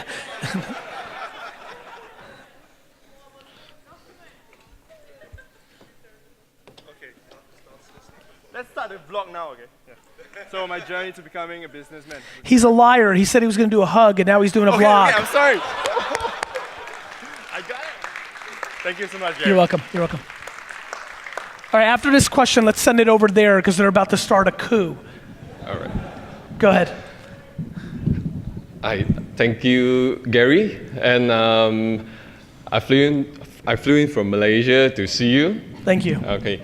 So, I'm a little bit confused right now in our business because we're in a hosting business. Hosting? Yes. Hosting websites. Not only websites, Right. but server yes. hosting. Understood. All kind of services. Yep. So when we are saying, because Google, Amazon, IBM, all the big giants are here. Yes. And when you are saying marketing budget, we can't compete. And No way. For the content, the blogs, the video, they're everywhere. So do you have any advice for us? Well, who's using you now? Okay, we do, what we are doing. How many customers do you have? Okay, about 500. Okay, great. So Yeah. we have a great situation here. Yeah. The first thing, if I was your new partner, Okay. and I was brought in to do the marketing as the partner, the first thing I would do is figure out why those 500 people are using us, and then that would be the content that I would distribute. Okay. Don't ever mistake money as a competitive advantage. Because Okay. plenty of big companies throw money directly in the trash. So there's a reason 500 people are using you. Now Okay. it may be that you're very good at DR and intent-based marketing and you're winning on Google AdWords. I don't know. Then after I figure out why you have 500 customers, then I would ask you the next question, which is, how long have you been in business? About 5 years. Great. Yeah. And how many customers do you have that have been with you for 3 years or more? I do not have the exact numbers, but I guess it's somewhere about 50. Great. Yeah. Then I would survey them. And listen, they may stay with you because it's passive. Once you're on a server, you don't want to mess it. But I would look for the insight. Is it the homegrown, high touch, small? I don't know. But once I understood why people were coming to us and staying with us, I would make all my communication around that. I'm never worried about who's got more money. When I had a liquor store doing $3 million a year, 10% gross profit, $300,000 before expenses, my marketing budget in year one was $14,000 for the year. And wine.com, the first version, raised $130 million. The amount of days that I spent worrying about them was this. Fuck Google. Okay. So your suggestion is I'm going to look into the insights, and the next step, still content marketing, is it? Content always. So are you doing conversion based? Like, is that how you're getting your customers? Okay, we are just ranked organically on Yes. Google, and recently we started blogging. Yes. Yeah, so that's what we are only doing, as a little bit of Google AdWords and Facebook marketing, but they don't really work well for us. Have you done Facebook ads against employees of companies that you want to get on? Sorry, I don't get that again. When you run a Facebook ad, you have to target it. Yes. It's not putting a piece of content and hitting boost. That's 17 years ago. It's making a piece of content and targeting who you want to reach. Do you do the marketing? Yes, I'm the one who's doing it. Yeah. So when you've done Facebook, you said it doesn't work for you. When you post it, are you running ads against the content? No, we do it directly to the landing page. I understand, but when you post it in Facebook, Yeah. are you just posting it organically to the 30 fans you have? We run ads, exactly. Good. Who are you targeting? Okay, we figure out who our customers. So, one of the niche our customer is the forex trader. Is the what? Forex trader. Okay. Because they run robots. Yep. Okay, they Yep. use our server. So, Yep. we target exactly like what the other interests are, like Yep. the forex signal, the MetaTrader 4, those kind of thing. But Have you done influencer marketing on Instagram, since so many of those Forex people want to build personal brands? That's the next step I'm going to do after listening what. You should definitely pay all these characters that think they're building a personal brand in Forex, and I would do sponsorships with them as human beings. It's going to work. Okay. Good. All right. Thank you. You got it. All right. Pass it over there. Okay, this guy stole it. He broke the rule. I've actually tried to contact D-Rock and the whole team, Gary Vee, and of course I know that you're coming, but I volunteered to actually be the personal Uber and the tour guide to tour you around Singapore, but I didn't get a reply similarly to the audience before. D-Rock's a really bad guy. Bibin actually replied me, but he said no, but it's okay. But I still rented a car, and I'm here with the rented car today. So I have a few questions. So I'm actually a content creator. My name is Ian. So I've met many businesses, especially in the F&B industry, that still don't understand the importance of social media. I know it's a simple no-brainer to many people here, but can I ask you, what will you tell them in a 1 minute kind of pitch to tell them the importance of? Let me give you a good piece of advice. Thank you. Never sell the unsellable. Got it. I would tell them that it works better than anything in the world. And then if that took more than a couple minutes, I would go knock on the next door. Right. The biggest problem is guys and gals like you and I, we get caught up in trying to convince somebody. Right. I've never spent a minute trying to convince somebody of anything. We're in a place where a lot of people still don't know that this works. Right. Or they ran one Facebook ad and it didn't work. And now they've decided Facebook doesn't work. My answer is I don't. I don't try to convince people. Right. I tell them it works. I tell them millions of businesses have made it work for them. And then I hope that they're interested in, are you trying to get people as clients? Yep. Good. There's unlimited clients. Got it. So what too many people do is they dwell and they try to convince 9 clients, and that would have taken up the time for them to ask for 500 other people if they were interested, and they would have landed 4 clients while they're waiting to get 9 of them to still debate with them on their 4th meeting trying to convince them. Right. Got it? Got it. Cool. And can I have one more request? I actually bought one of your jab right hook. Can I get a signature from you right now? You can if you pass it over to that section. Anybody in that section. Right. Pass it to them and come forward. Correct. Awesome. Hello. Go ahead, it'll start working. Go ahead. Yeah, I have a professional service firm. Okay. I'm doing a B2B market research. I started in 2013 in Thailand, and then I expand into Indonesia in 2015. Hold on one second. Go ahead. And now it's time for me to expand my business again. But because I'm in the professional services, when I have to expand my business, I also have to add headcounts. And I actually prioritize like 2 options for me right now.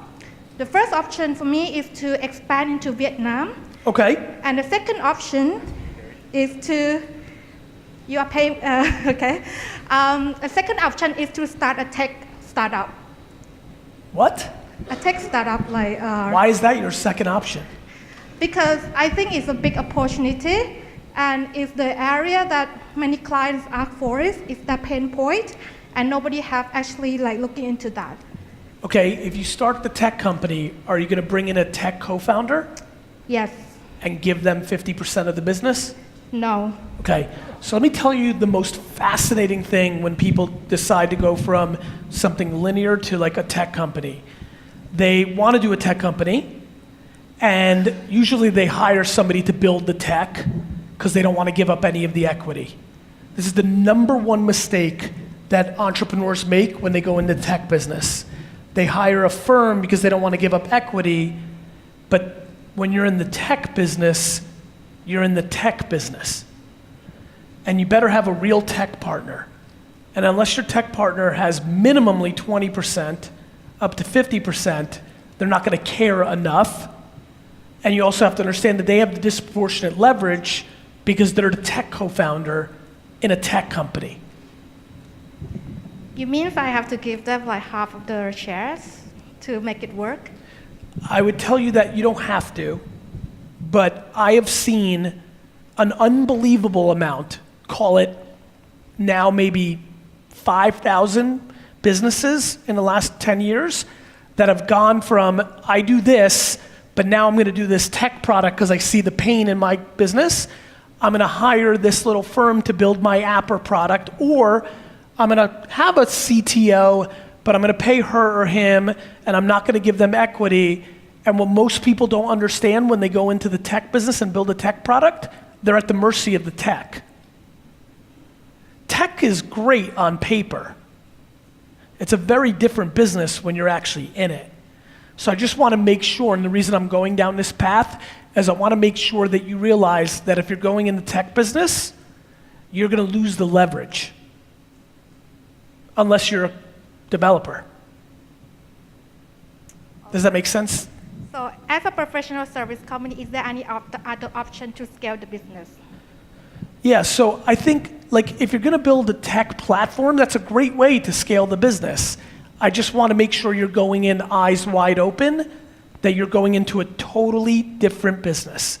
Building a tech platform in any professional service is completely different than being in the professional service business, right? Having an agency that builds websites for clients is very different than starting WordPress. So I'm cool with it as long as you really know what you're going into. And I've just seen too many people lose their first business by trying to build a scalable business when they have no idea what they're actually going into. And I'm just trying to make sure you wrapped your head around, I'm now in the tech business servicing the professional service industry that I know well, which means that you do not have the leverage anymore. The architect and executor of the tech does, because what if they build something for a year or two and then they leave? Like, it's very important you get there. Or you go into another market, right? Which is more of what you know, other than you have to contextualize the market that you're now in. Both are viable, just don't be naive about the first one because most people are. Yeah, but it had been like something in my mind for so long time. I wanted to do it so many times. And I actually like went to a master degree in like big data analytics to learn how to code, so that I could start. That helps. It helps. It actually gave me a very good connection to the right tech guys. I love that. I should partner with them. Okay, so let's go back to the open. Now that I have that data, you're debating between expansion to a new market or building the product? Right. And it seems like if you don't build the product, you'll always regret it. Yes. So let me give you a good piece of advice. I'd rather you be broke than be regretful. I don't want to regret. I just want to do it. So- It's like no matter what, like I know like my choice already go to like building up tech product. I already make decision. Good. I just want to hear like what other people would think about because Why? it's like Who gives a shit about my opinion? You've already made the decision. yeah, but at least you can give me a good perspective on what I should be. I'll give you a good careful perspective. I 100% believe in building the tech product. about. Okay, you just confirm my decision. Thank you so much.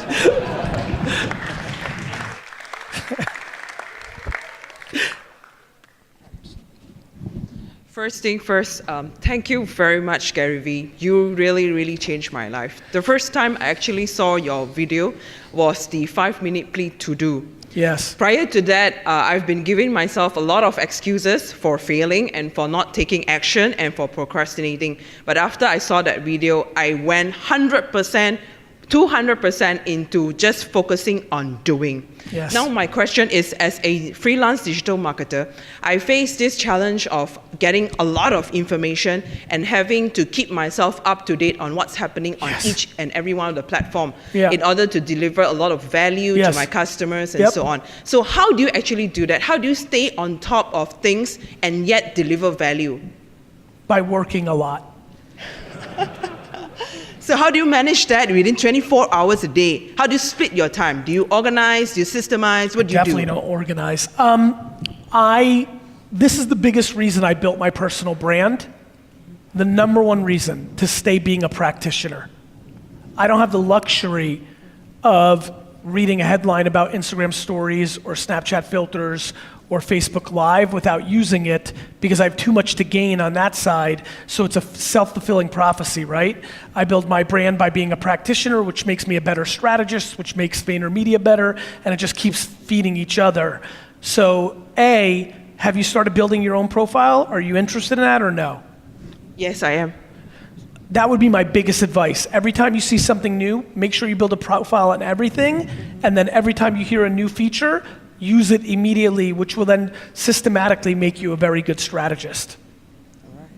You know? And then the other thing I would tell you is don't beat yourself up. You need time for your family, you need vacation time, you don't have to hustle like Gary Vee. Don't beat yourself up. Do the best you can. I don't know everything about everything.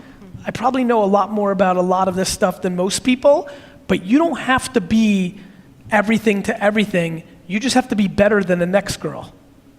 Do you know what I mean? What people make a huge mistake about is they create a fake standard in their head. The way to win in business is the same way to win in sports. You just have to be a little bit faster than the other guy, right? I don't have to be 100% on 100% on everything. I just have to be a better alternative for the same money than somebody else. So I would tell you to be very, and then you got to think about how much deal flow you have, how satisfied you are. I think the biggest thing is that people beat themselves up. They hold themselves to some fake standard. Just make sure you're being reasonable with yourself. All right, thank you. You're welcome.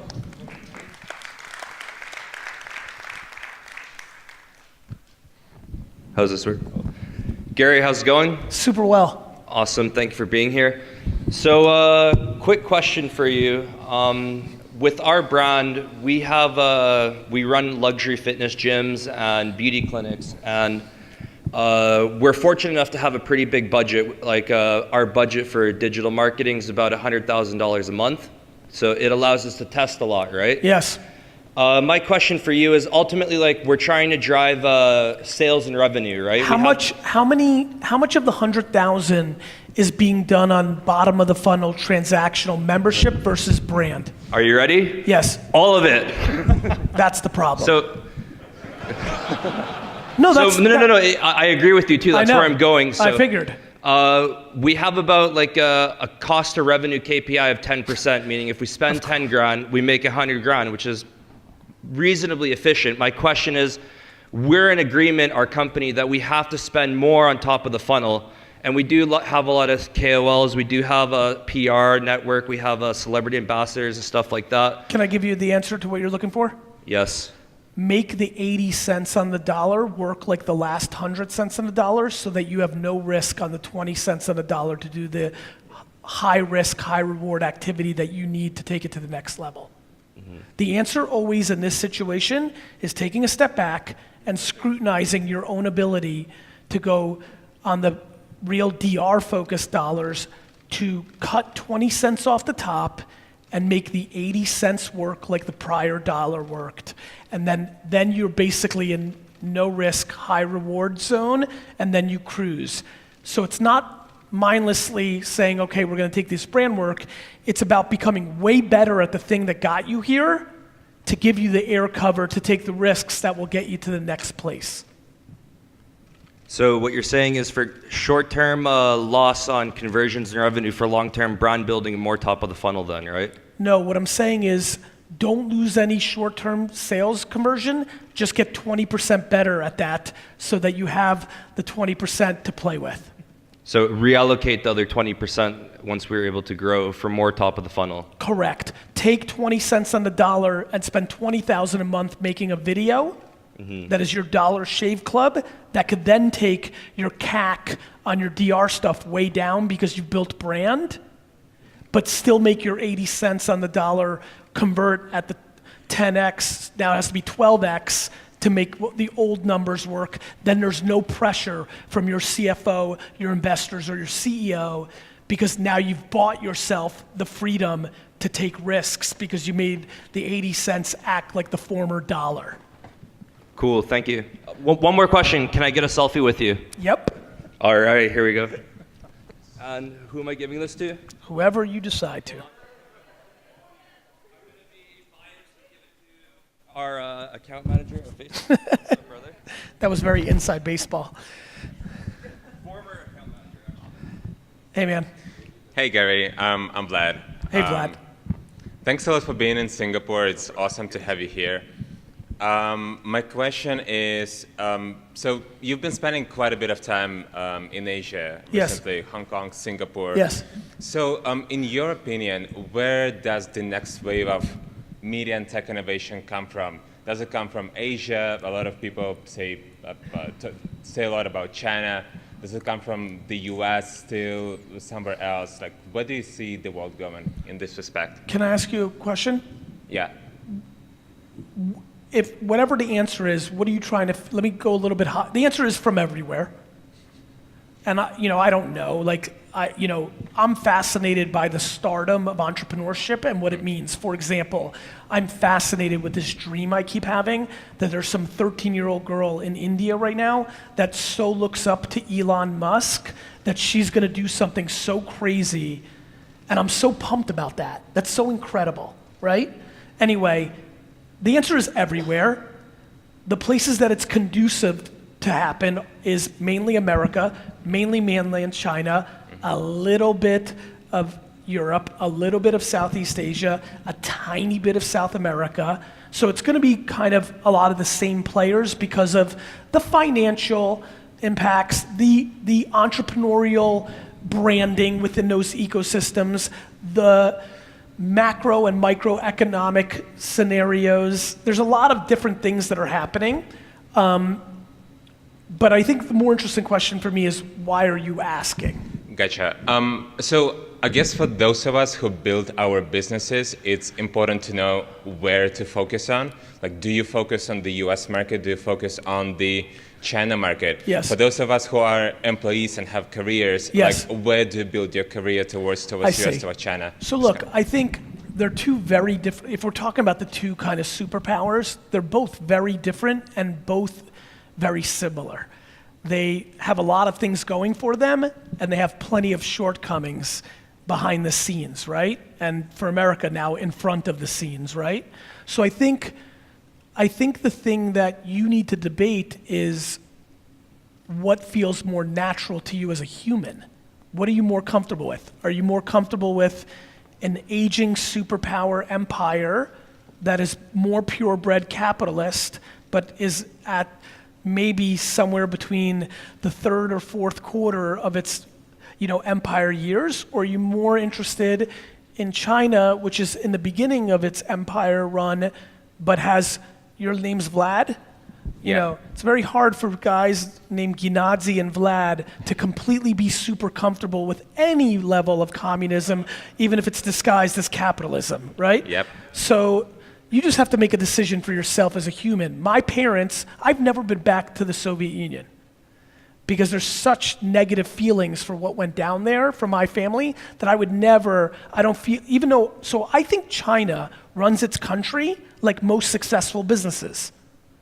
Some mix of capitalism and, when needed, dictatorship. VaynerMedia is far more similar to China than it is to the United States. As far as the human question, you just have to ask yourself where you'd rather live. Both are going to be just fine by the time you die. Gotcha. Thanks a lot. You're welcome.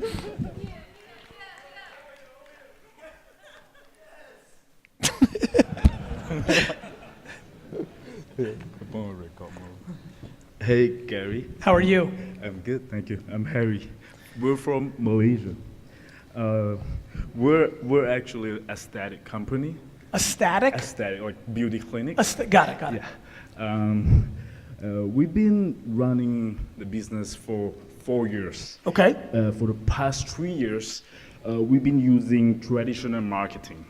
And what this year, what do you consider traditional marketing? Direct mail? Like word of mouth, brochures, agents.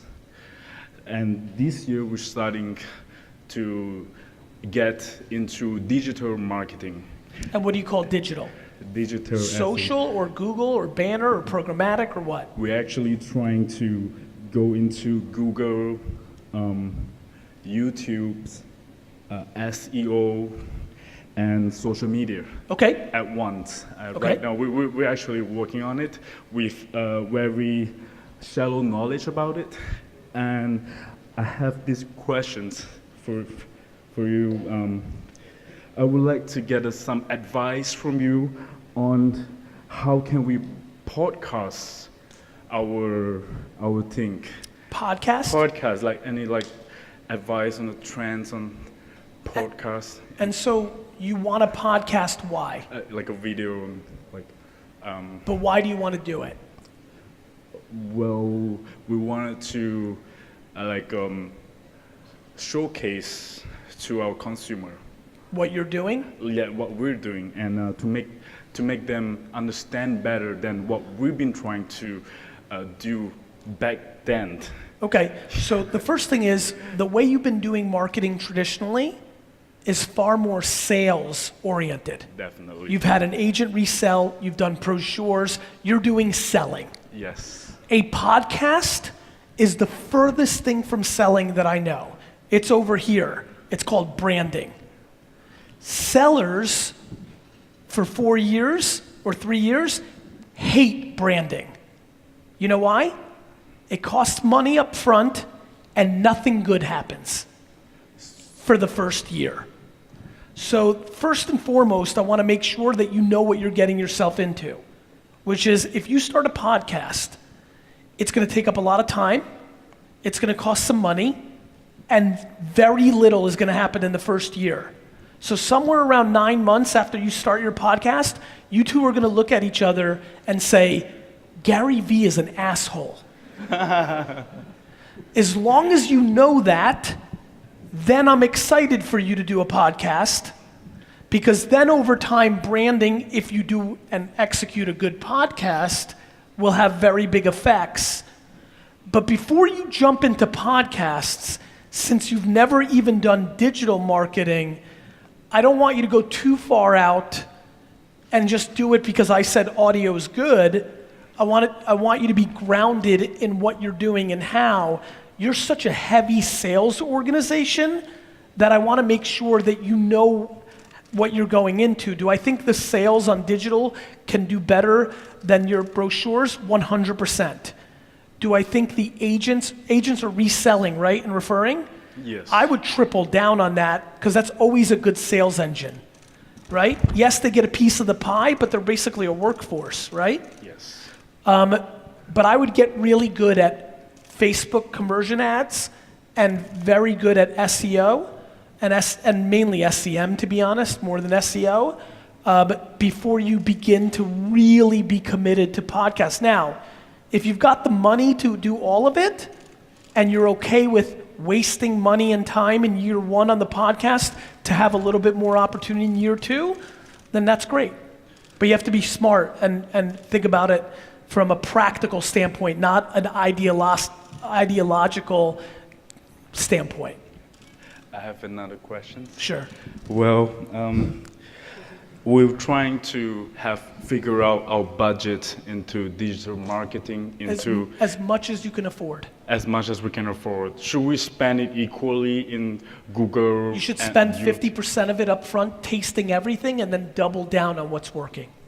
Okay. So if you're going to spend $100,000, spend $50,000 in the first 3-4 months, try a lot of different things and become good at understanding what's happening and then double down. Do you think it's recommended if we use YouTube as a channel to do the conversion rate? Do you think it's possible using YouTube for convert? Sure. I mean, of course, but it's difficult. Now, there is a product that you should look at. There's a way to target people with a YouTube pre-roll video that is based on what they searched on Google. I think it's an incredible product for all of you. Google, YouTube, has a pre-roll video product that you can target against what people are searching for on Google. So as you can imagine, if I'm searching on Google how to drink wine or wine things, even if I go to YouTube and watch Jets football videos, it's going to service me wine ads up front. If somebody's on Google searching beauty or spas or the words you know, your video, even if they're watching kitten videos on YouTube, being a pre-roll is going to convert better. Oh, great. This is what I mean about being a practitioner versus a headline reader. Got to know these nuances to be successful. Can I have a last request? We would like to have a Wi-Fi. Is it possible? A what? A Wi-Fi. A Wi-Fi, like we in a We selfie? together, yes. Okay, that sounds cool. Thank you. Bring the mic up. Oh, you're gonna ask a question? Then I'm gonna have you bring it up. Anybody over there want? Okay, go ahead. Hey. Yeah, we can do it now. Yeah, okay. So first thing that I want to say is like a big thank you. Thank you. So for everything that I've been doing, the content that I've been putting out, so inspirational that first thing to express on this exchange is gratitude. Thank you, brother. What's your name? My name is Zeka. I'm from Brazil. We're based here in Singapore. I'm listening. Okay, so we're running a VR startup here in Singapore. Okay. B2B. Okay, and good. Focus on the good. Focus on the luxury market. And as you may know, like VR is so in the early stages, and we don't have even like in the world or in US like big success case like large scale that can make like sales a little bit like challenging. If you're doing like we're doing well, I just want to see if you have any insights. I do. I have some real thoughts on B2B VR. Okay. I'm very much a big fan of you tying your business very close to experiential and event marketing.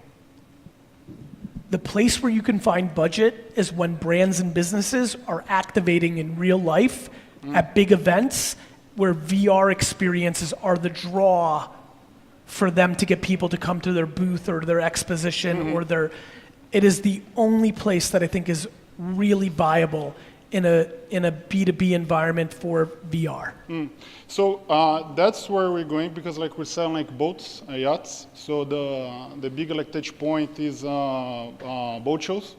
So there's like a place for us like we've been like in Europe like to talk to them. Or to be a little more creative as well, just high luxury, high affluent areas where you can do activations. Art Basel is a place where a brand or company may want to activate a VR yacht experience just because of the rich people that are running around. Yeah. So you should map the 100 biggest rich people events and then reach out to the people that have exhibited there in the past and see if they want a hook to draw people in. Okay, that's a great idea. When we're talking to shipbuilders, for instance, right? So one of the challenges is actually to express other VR cases because like for them it's like, I think like it's completely new, right? So yes. It's difficult for us like to see to prove like our pitch, right? Any ideas how can we bring like those guys on board? Even there we don't have like other cases, US or... You mean they're looking for case studies of other people that did it? Yeah. So yeah, I mean, this has been my whole career. The answer is you don't have them. Yeah. Same answer I gave that nice Uber driver. As soon as they say, I need a case study to move forward, they're not in the VR business. Okay. Got it? Yeah, makes sense. Make a big list. Okay. When you're selling the future, the answer is always make a big list. Because you're going to get a lot more no's than yeses. Okay, thanks so much. Just one last thing. You have the Vineyard beta Yes. program. Can you share a little bit more about it? It's or, like, $25,000 a month Mhm. for us to do the marketing for small businesses. And it's a very watered down version of what VaynerMedia does for the biggest brands. Okay. But it finally got to a place where I believed enough in it to actually sell it. So I think it's ROI positive in a $300,000 macro for small and medium-sized businesses, but obviously not that small. $300,000 for content and distribution in social networks is for a business doing some real revenue. Yeah, makes sense. Thanks Awesome. so much. Can you give me the mic? Yeah. Yep. Gary, Yo. 5 more minutes. Oh, you have what? 5 more minutes. Okay, good. This way, I'll here. Give it to me because I want to get it. Yeah. Yep. Nice. Or if you would like to take it longer, it's okay. It's up to you. Hey, Gary. Hey, brother. Speaking of that product, there is a lot of, for me, on social media, there's a lot of, sorry, I fucking hate public speaking, by the way. No worries. Let's just clear that. Nobody's judging. So there's a lot of shit that I see on social media. It just seems like people are just churning and churning and churning content. And I can see the reason why people are hiring you for that product. When would you advise people to kind of step back and hone their skills and sharpen the saw versus just like take it? Because the big thing that everyone said today is take action, take action, take action. But there's obviously a time to sharpen. Yeah. How do you make that decision? Let's make it a little bit more selfish for you. What are you trying to figure out? All right. So I was, I've transitioned recently from, I was in the fitness space. I was a fitness influencer. I was like one of the, in the UK, amongst the first kind of young people to get really big. Yep. And that kind of took off on Instagram, on Twitter. Sure. I then got sick of that industry. Yes. And transitioned into the content space, so film and media. Awesome. Previous to that, just a prerequisite that I created a business, like an app for discounts, a niche discount app in the UK, and it blew up. Awesome. Got bored of that. So like, got bored of fitness, got bored of the app. Transitioning. And I kind of, I'm at the point where I'm like, right now I get up at like 4 a.m. every day. I'm like studying film, I'm studying media, and everyone around me is just like, oh, just create. But to me, I'm like, this is a time for me to sharpen my saw and get my content to a level where it can actually gain attention. I like it. I just want to know when you have done that, because you pulled back in your content. I've followed you for 8 years. When are you deciding to pull back and learn and then to execute? For me, based on the content I'm putting out, it's when I feel like there's something really meaningful to talk about that I want to get louder, right? Like I talked about earlier. For you, it sounds like you're doing original creative. I'm asking. Yeah, that's right. It's more like nonfiction. Yeah, nonfiction. To me, then it would be when you feel it's ready, right? I don't think you're, now what I will say is, don't be scared to put a little bit out there. Remember how I did that in an interview. I didn't say it on stage yet. Nobody remembers your losses. George Lucas had movies before Star Wars, you know? So I wouldn't be super duper scared of putting some stuff out there. We're not gonna judge that was crappy, now you can't win on the next thing.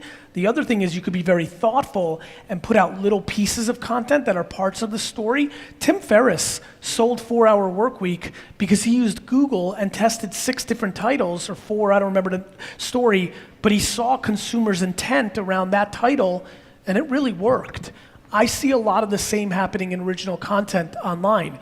You can run really smart shit.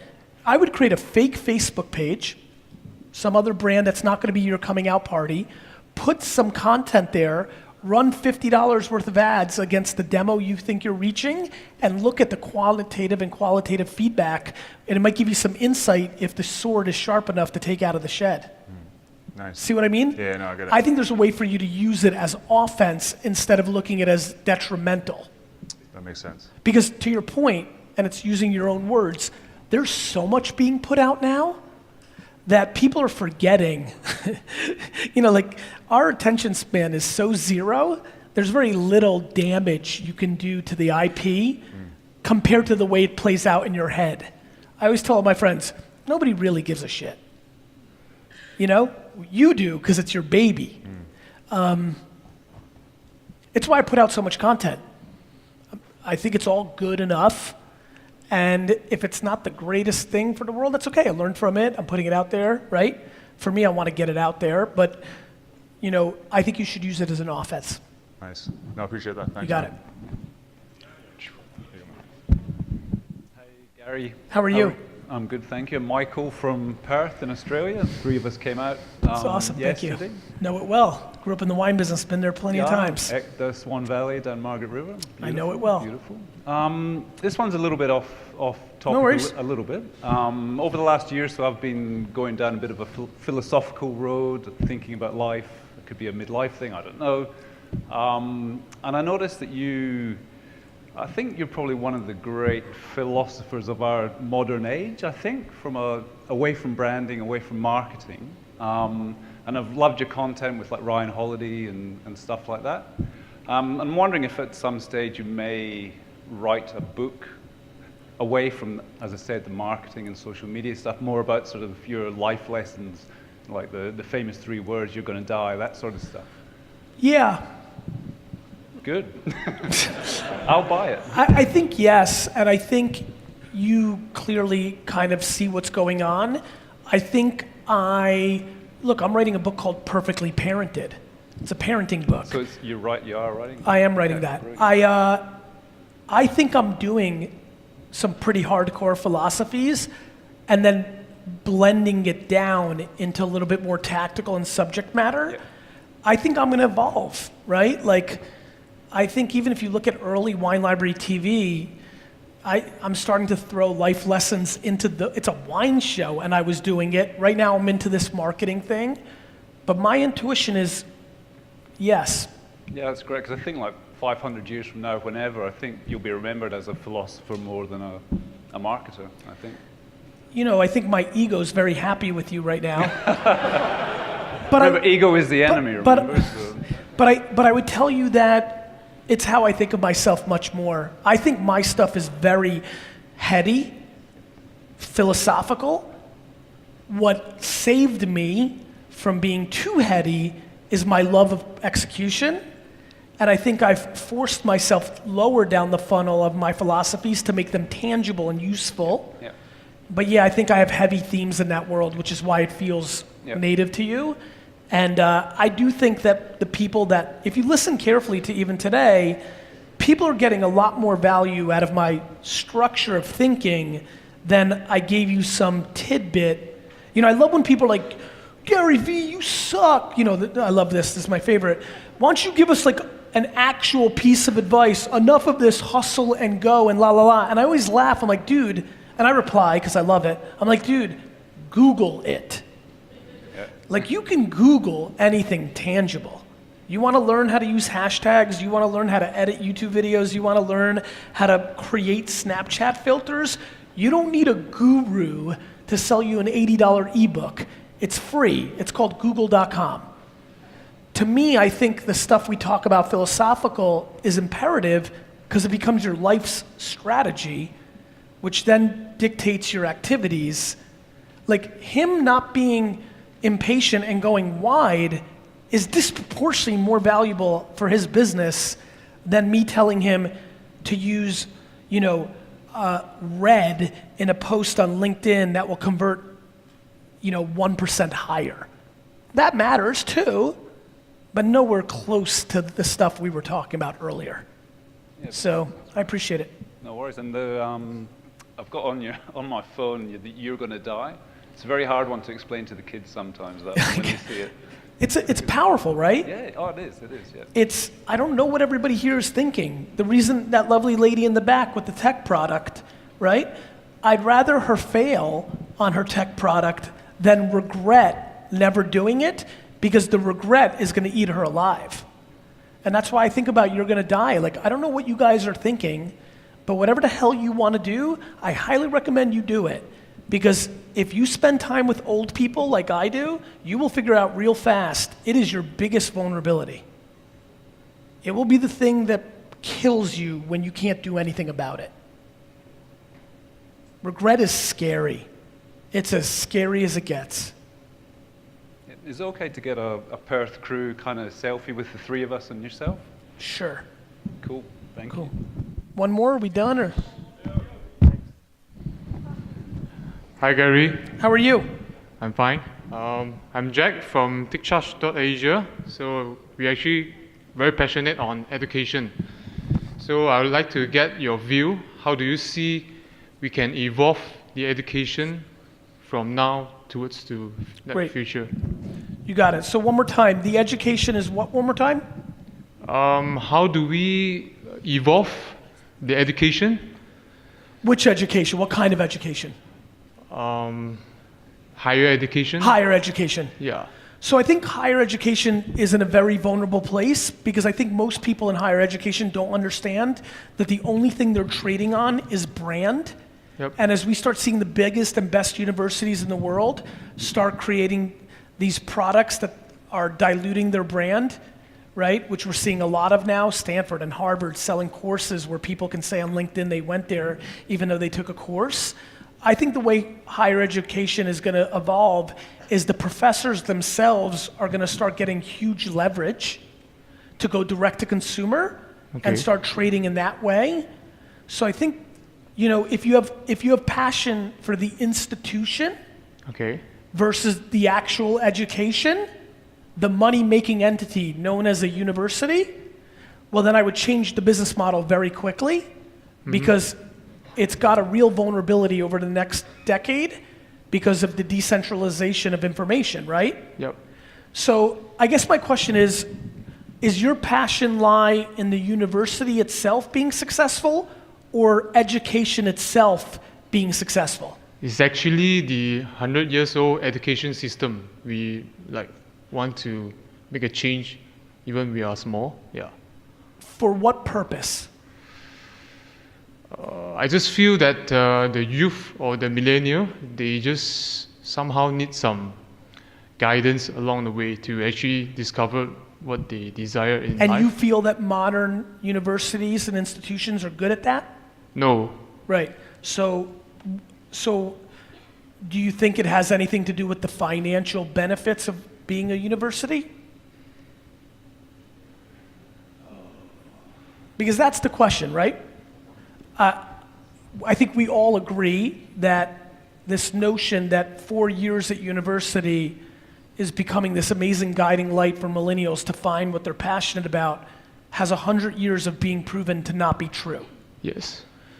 So my question becomes, with higher education, is what's the purpose? I default into the purpose is to make money, which is not in the vested interest of the user, which is a vulnerable model.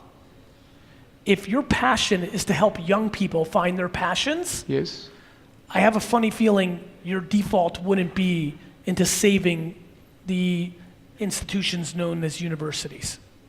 Okay.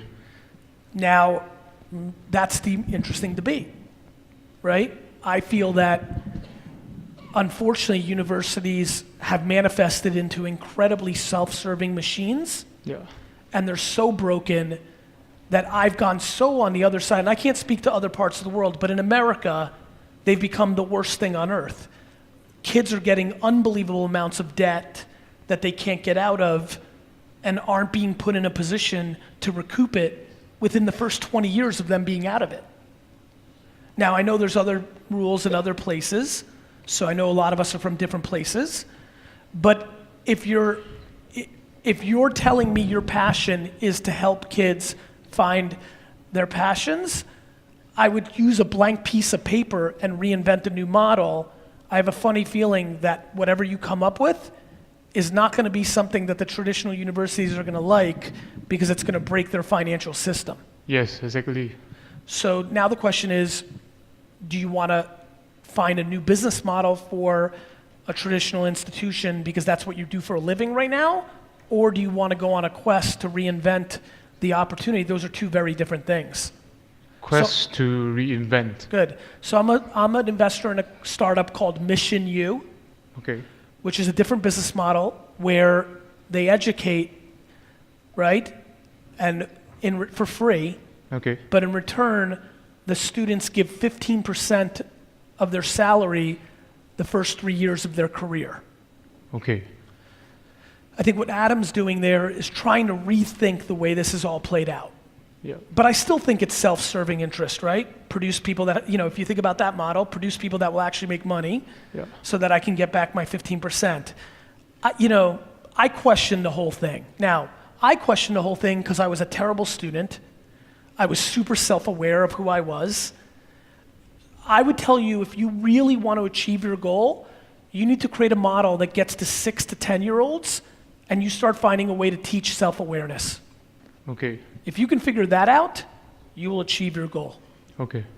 Thank you, Gary. You're welcome. I'll go more.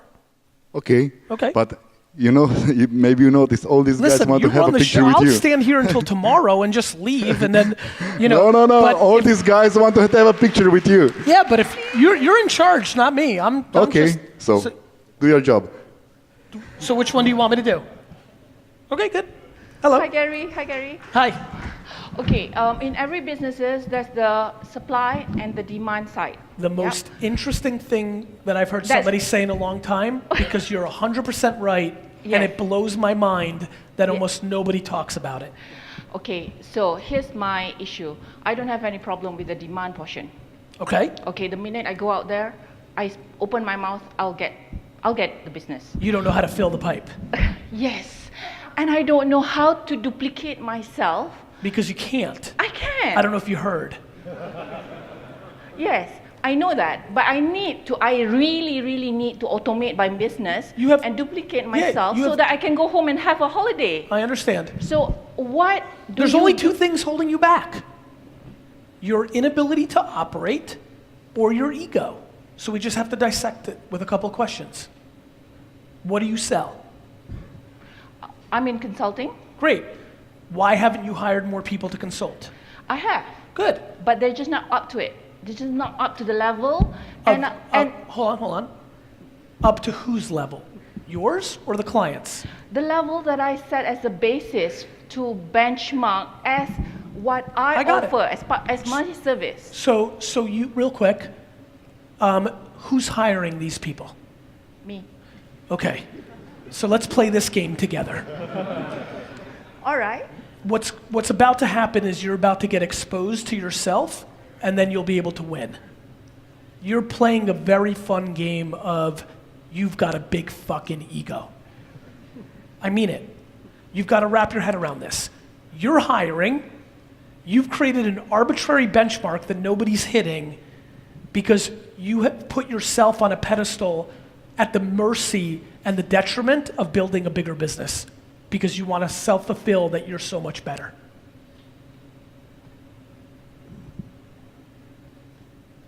Play with me.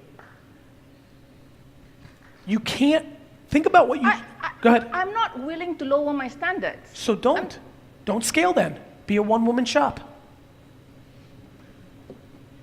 I believe I can do more. I believe we should duplicate this. I mean, I've got the models. I've got everything there.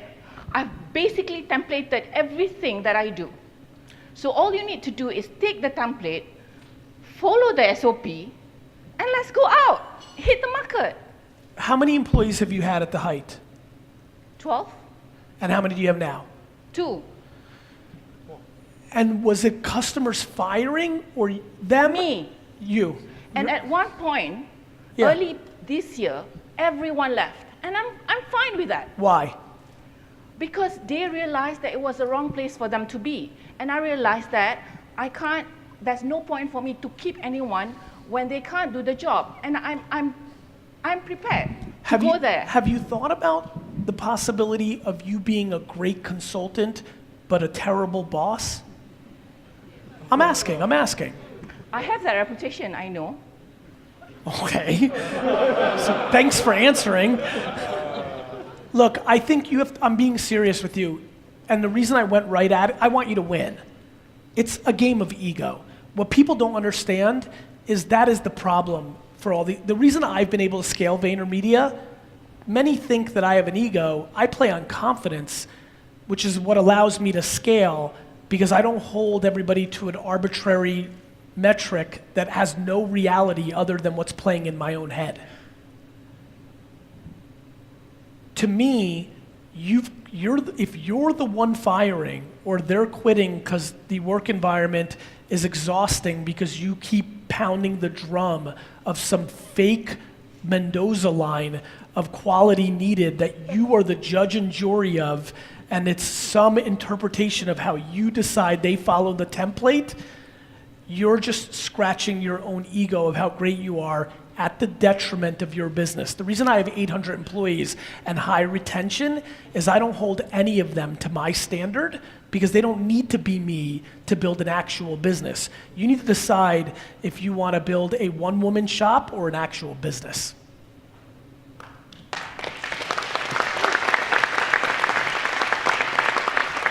And can I tell you something? There's nothing wrong with the one-woman shop. The way you'll scale is you may charge for content. You may write a book. You may start getting paid more to speak. You know what I mean? And even when I say it, when I see you react, you don't need to build a 40-person consulting shop because maybe you don't like it. It's not that you're a bad person. It's that you don't want to lower your standards. And if you're stuck in that, well, then monetize a different way by expanding more around you versus trying to build out an actual business around it. Do you know what I mean?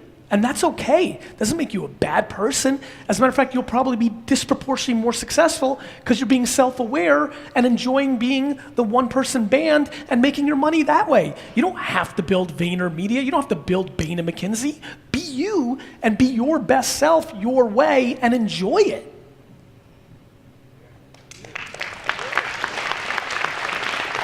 Thank you. You're welcome.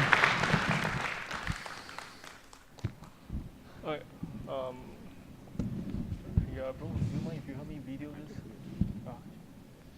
this? Hi, Gary. How are you? Hi, I'm doing great. My name is Rayson, and I'm actually a psychiatric nurse in practice and also a founder of this brand called Legacy, because Legacy means Rayson's legacy, so I want to create my own legacy. Okay. So now that I'm actually in doing freelance coaching, training, and speaking, motivational speaking, I would like to actually ask you, if you were me, within the next 2 to 3 years, because I plan to leave nursing, because I find that I have a lot of potential, and I believe I can do even more, not just helping the mentally ill and even my mother who suffers from schizophrenia. I want to help people around and impact lives as well and inspire them. What would you actually suggest, or what would you do if you are in my position? And you want to leave in 2 or 3 years? Yes. I would save money. Save money. Save money. Okay. And produce content to create awareness for when you leave. And I wouldn't spend money on dumb stuff, because when you go make that jump, you want to be in the most safe place financially, right? Yes. So I would save money and produce content. I have been producing content, which is what I call the Legacy Show. So the Legacy Show is actually where I interview entrepreneurs, successful entrepreneurs, actors, even just now I actually interviewed Shad as well, and I interview a lot of people. I already have done only 11 episodes for now, but I am doing more because I'm actually using Facebook Live to do it. Because I feel that Facebook Live has always been a negative component where people actually use it to see people jumping down or accidents and stuff like that. So I want to use it as a value adding content. So I'll use it, and then after that I convert it to YouTube, and then I will share it on YouTube and let people watch as well. Okay. So yeah, so this is the thing that I'm doing. And one thing is I want to actually scale it up. I want to have more people to watch it. I want to have more viewers, and I Well, want there's two things you have to yeah. do. Make more shows Okay. and be more interesting. Okay. Because don't forget, you're doing something very interesting to me. You said that you have the potential to be very motivational, that you want to help people, this, that, the other thing. But then your first execution in media is to trade off other people's equity. It's an insight. There's nothing wrong with it. No different than the last conversation we had. There's nothing wrong with anything if you have good intent. But you have to be thoughtful and ask yourself, if you have so much potential to be so motivational and bring value, why did you go down the path of having guests, which is always the quickest tell to needing something else to drive content versus just being on yourself and up here? And it's important for you to be honest with yourself. Maybe you're trying to get your legs underneath you. There's nothing wrong with it. But the way you framed it up, where you converted your name into legacy, and your first move is to interview other people, which is the real driver of it, the first thing I would say is do not jump until you're ready at a place where you can command an audience by yourself without leveraging somebody else. The reason I knew that I was going to win in business content in podcast was 99% of podcasts were people interviewing other people, which means the host is the commodity and the guest is the draw. There's so many subtleties in everything that we're doing here. You got to look for them because they're really interesting tells to what's really going on, right? Yes. Like the last wonderful lady next to you that I'm excited. To me, that's going to be the thing I think about on the flight. I'm like, I think she's going to win. You have to get to that place when you realize if you're the one making the rules and nobody can hit it, that needs to be thought about. What does that mean? Same for you. If you're going to make that jump, especially when you have the audacity to convert your name into legacy, that you need to be good enough before you jump into not being at the mercy of somebody else. Okay, thank you. You're welcome. Do you mind if I have a photo with you? Sure. Thank you. Last one? Gary, I would just want to get as close as possible because I still can't believe I'm talking to you. Thank you. Okay. And this is the last question, guys. Okay. Sure, I got you. Gary, you talk a lot about self-awareness. Also, if you're going to go for legacy, you're going to have to learn how to take selfies. Just kidding. You're welcome. Awesome. Thank you, my friend. Good luck to you. Yes, sir. Gary, among all the things that you talk about being branding, marketing, and all of that, the thing which hits me hard the most is self-awareness, because you always talk about self-awareness. And the reason why that's so is because I've got a brother who is born with cerebral palsy. Yes. He's born with cerebral palsy. He was a breech baby, and doctors said that he wouldn't be able to live for more than 24 hours. Yes. But then he's gone on, he's achieved some good things. He's even written a book that's titled Better Than Normal. It's the t-shirt that I'm wearing. And he wants to become a speaker. Yes. He wants to go on and inspire life. Our big mission is our dream is to inspire 50 million people by 2050. And coming to the question, do you think, because you're super successful entrepreneur, everything that you are, we all want to be you, I want to be you. Do you think you would have been this successful if you were born with some kind of disability, or if you were born, I know you had some disadvantages in your life, but do you think you would have been this successful if you were born with a disability, something that you cannot change about yourself, something physical? I don't know. I think it would be crazy for me to answer that question. Here's what I would say. I think that disadvantages are the ultimate advantage. I think adversity is a humongous advantage in life, but when you go into real diseases or things that could create huge insecurities. If you're born without an eye as a child, like having a glass eye could have created such a complex that maybe the confidence would have never been there. So I think it's crazy for me to even take a stab at judging what would have been. I think that would be inappropriate. And the reason why I say that, because although our brand is better than normal, if you ask Hitesh, he's not here today because he's in India doing his therapy, and we are doing a movement in India because the market is bigger. But he's got to do therapy every single day, 6 to 8 hours of it, just to maintain his state. And if you ask Hitesh, even though we want to inspire 50 million people by 2050 to become better than normal, if you ask him, Hitesh, before you die, what is the one thing that you want? The irony of it is that he will tell you that he wants to be normal. Of course, because that's his truth. You know, instead of some arbitrary number of 50 million people, 2050 is an arbitrary thing that you guys stumbled on that has zero anything.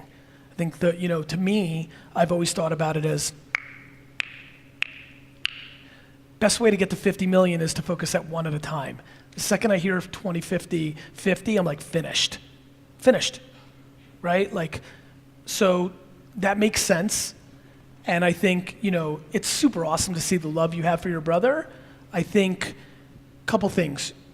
You need to do me one favor. A, have no interest in being me.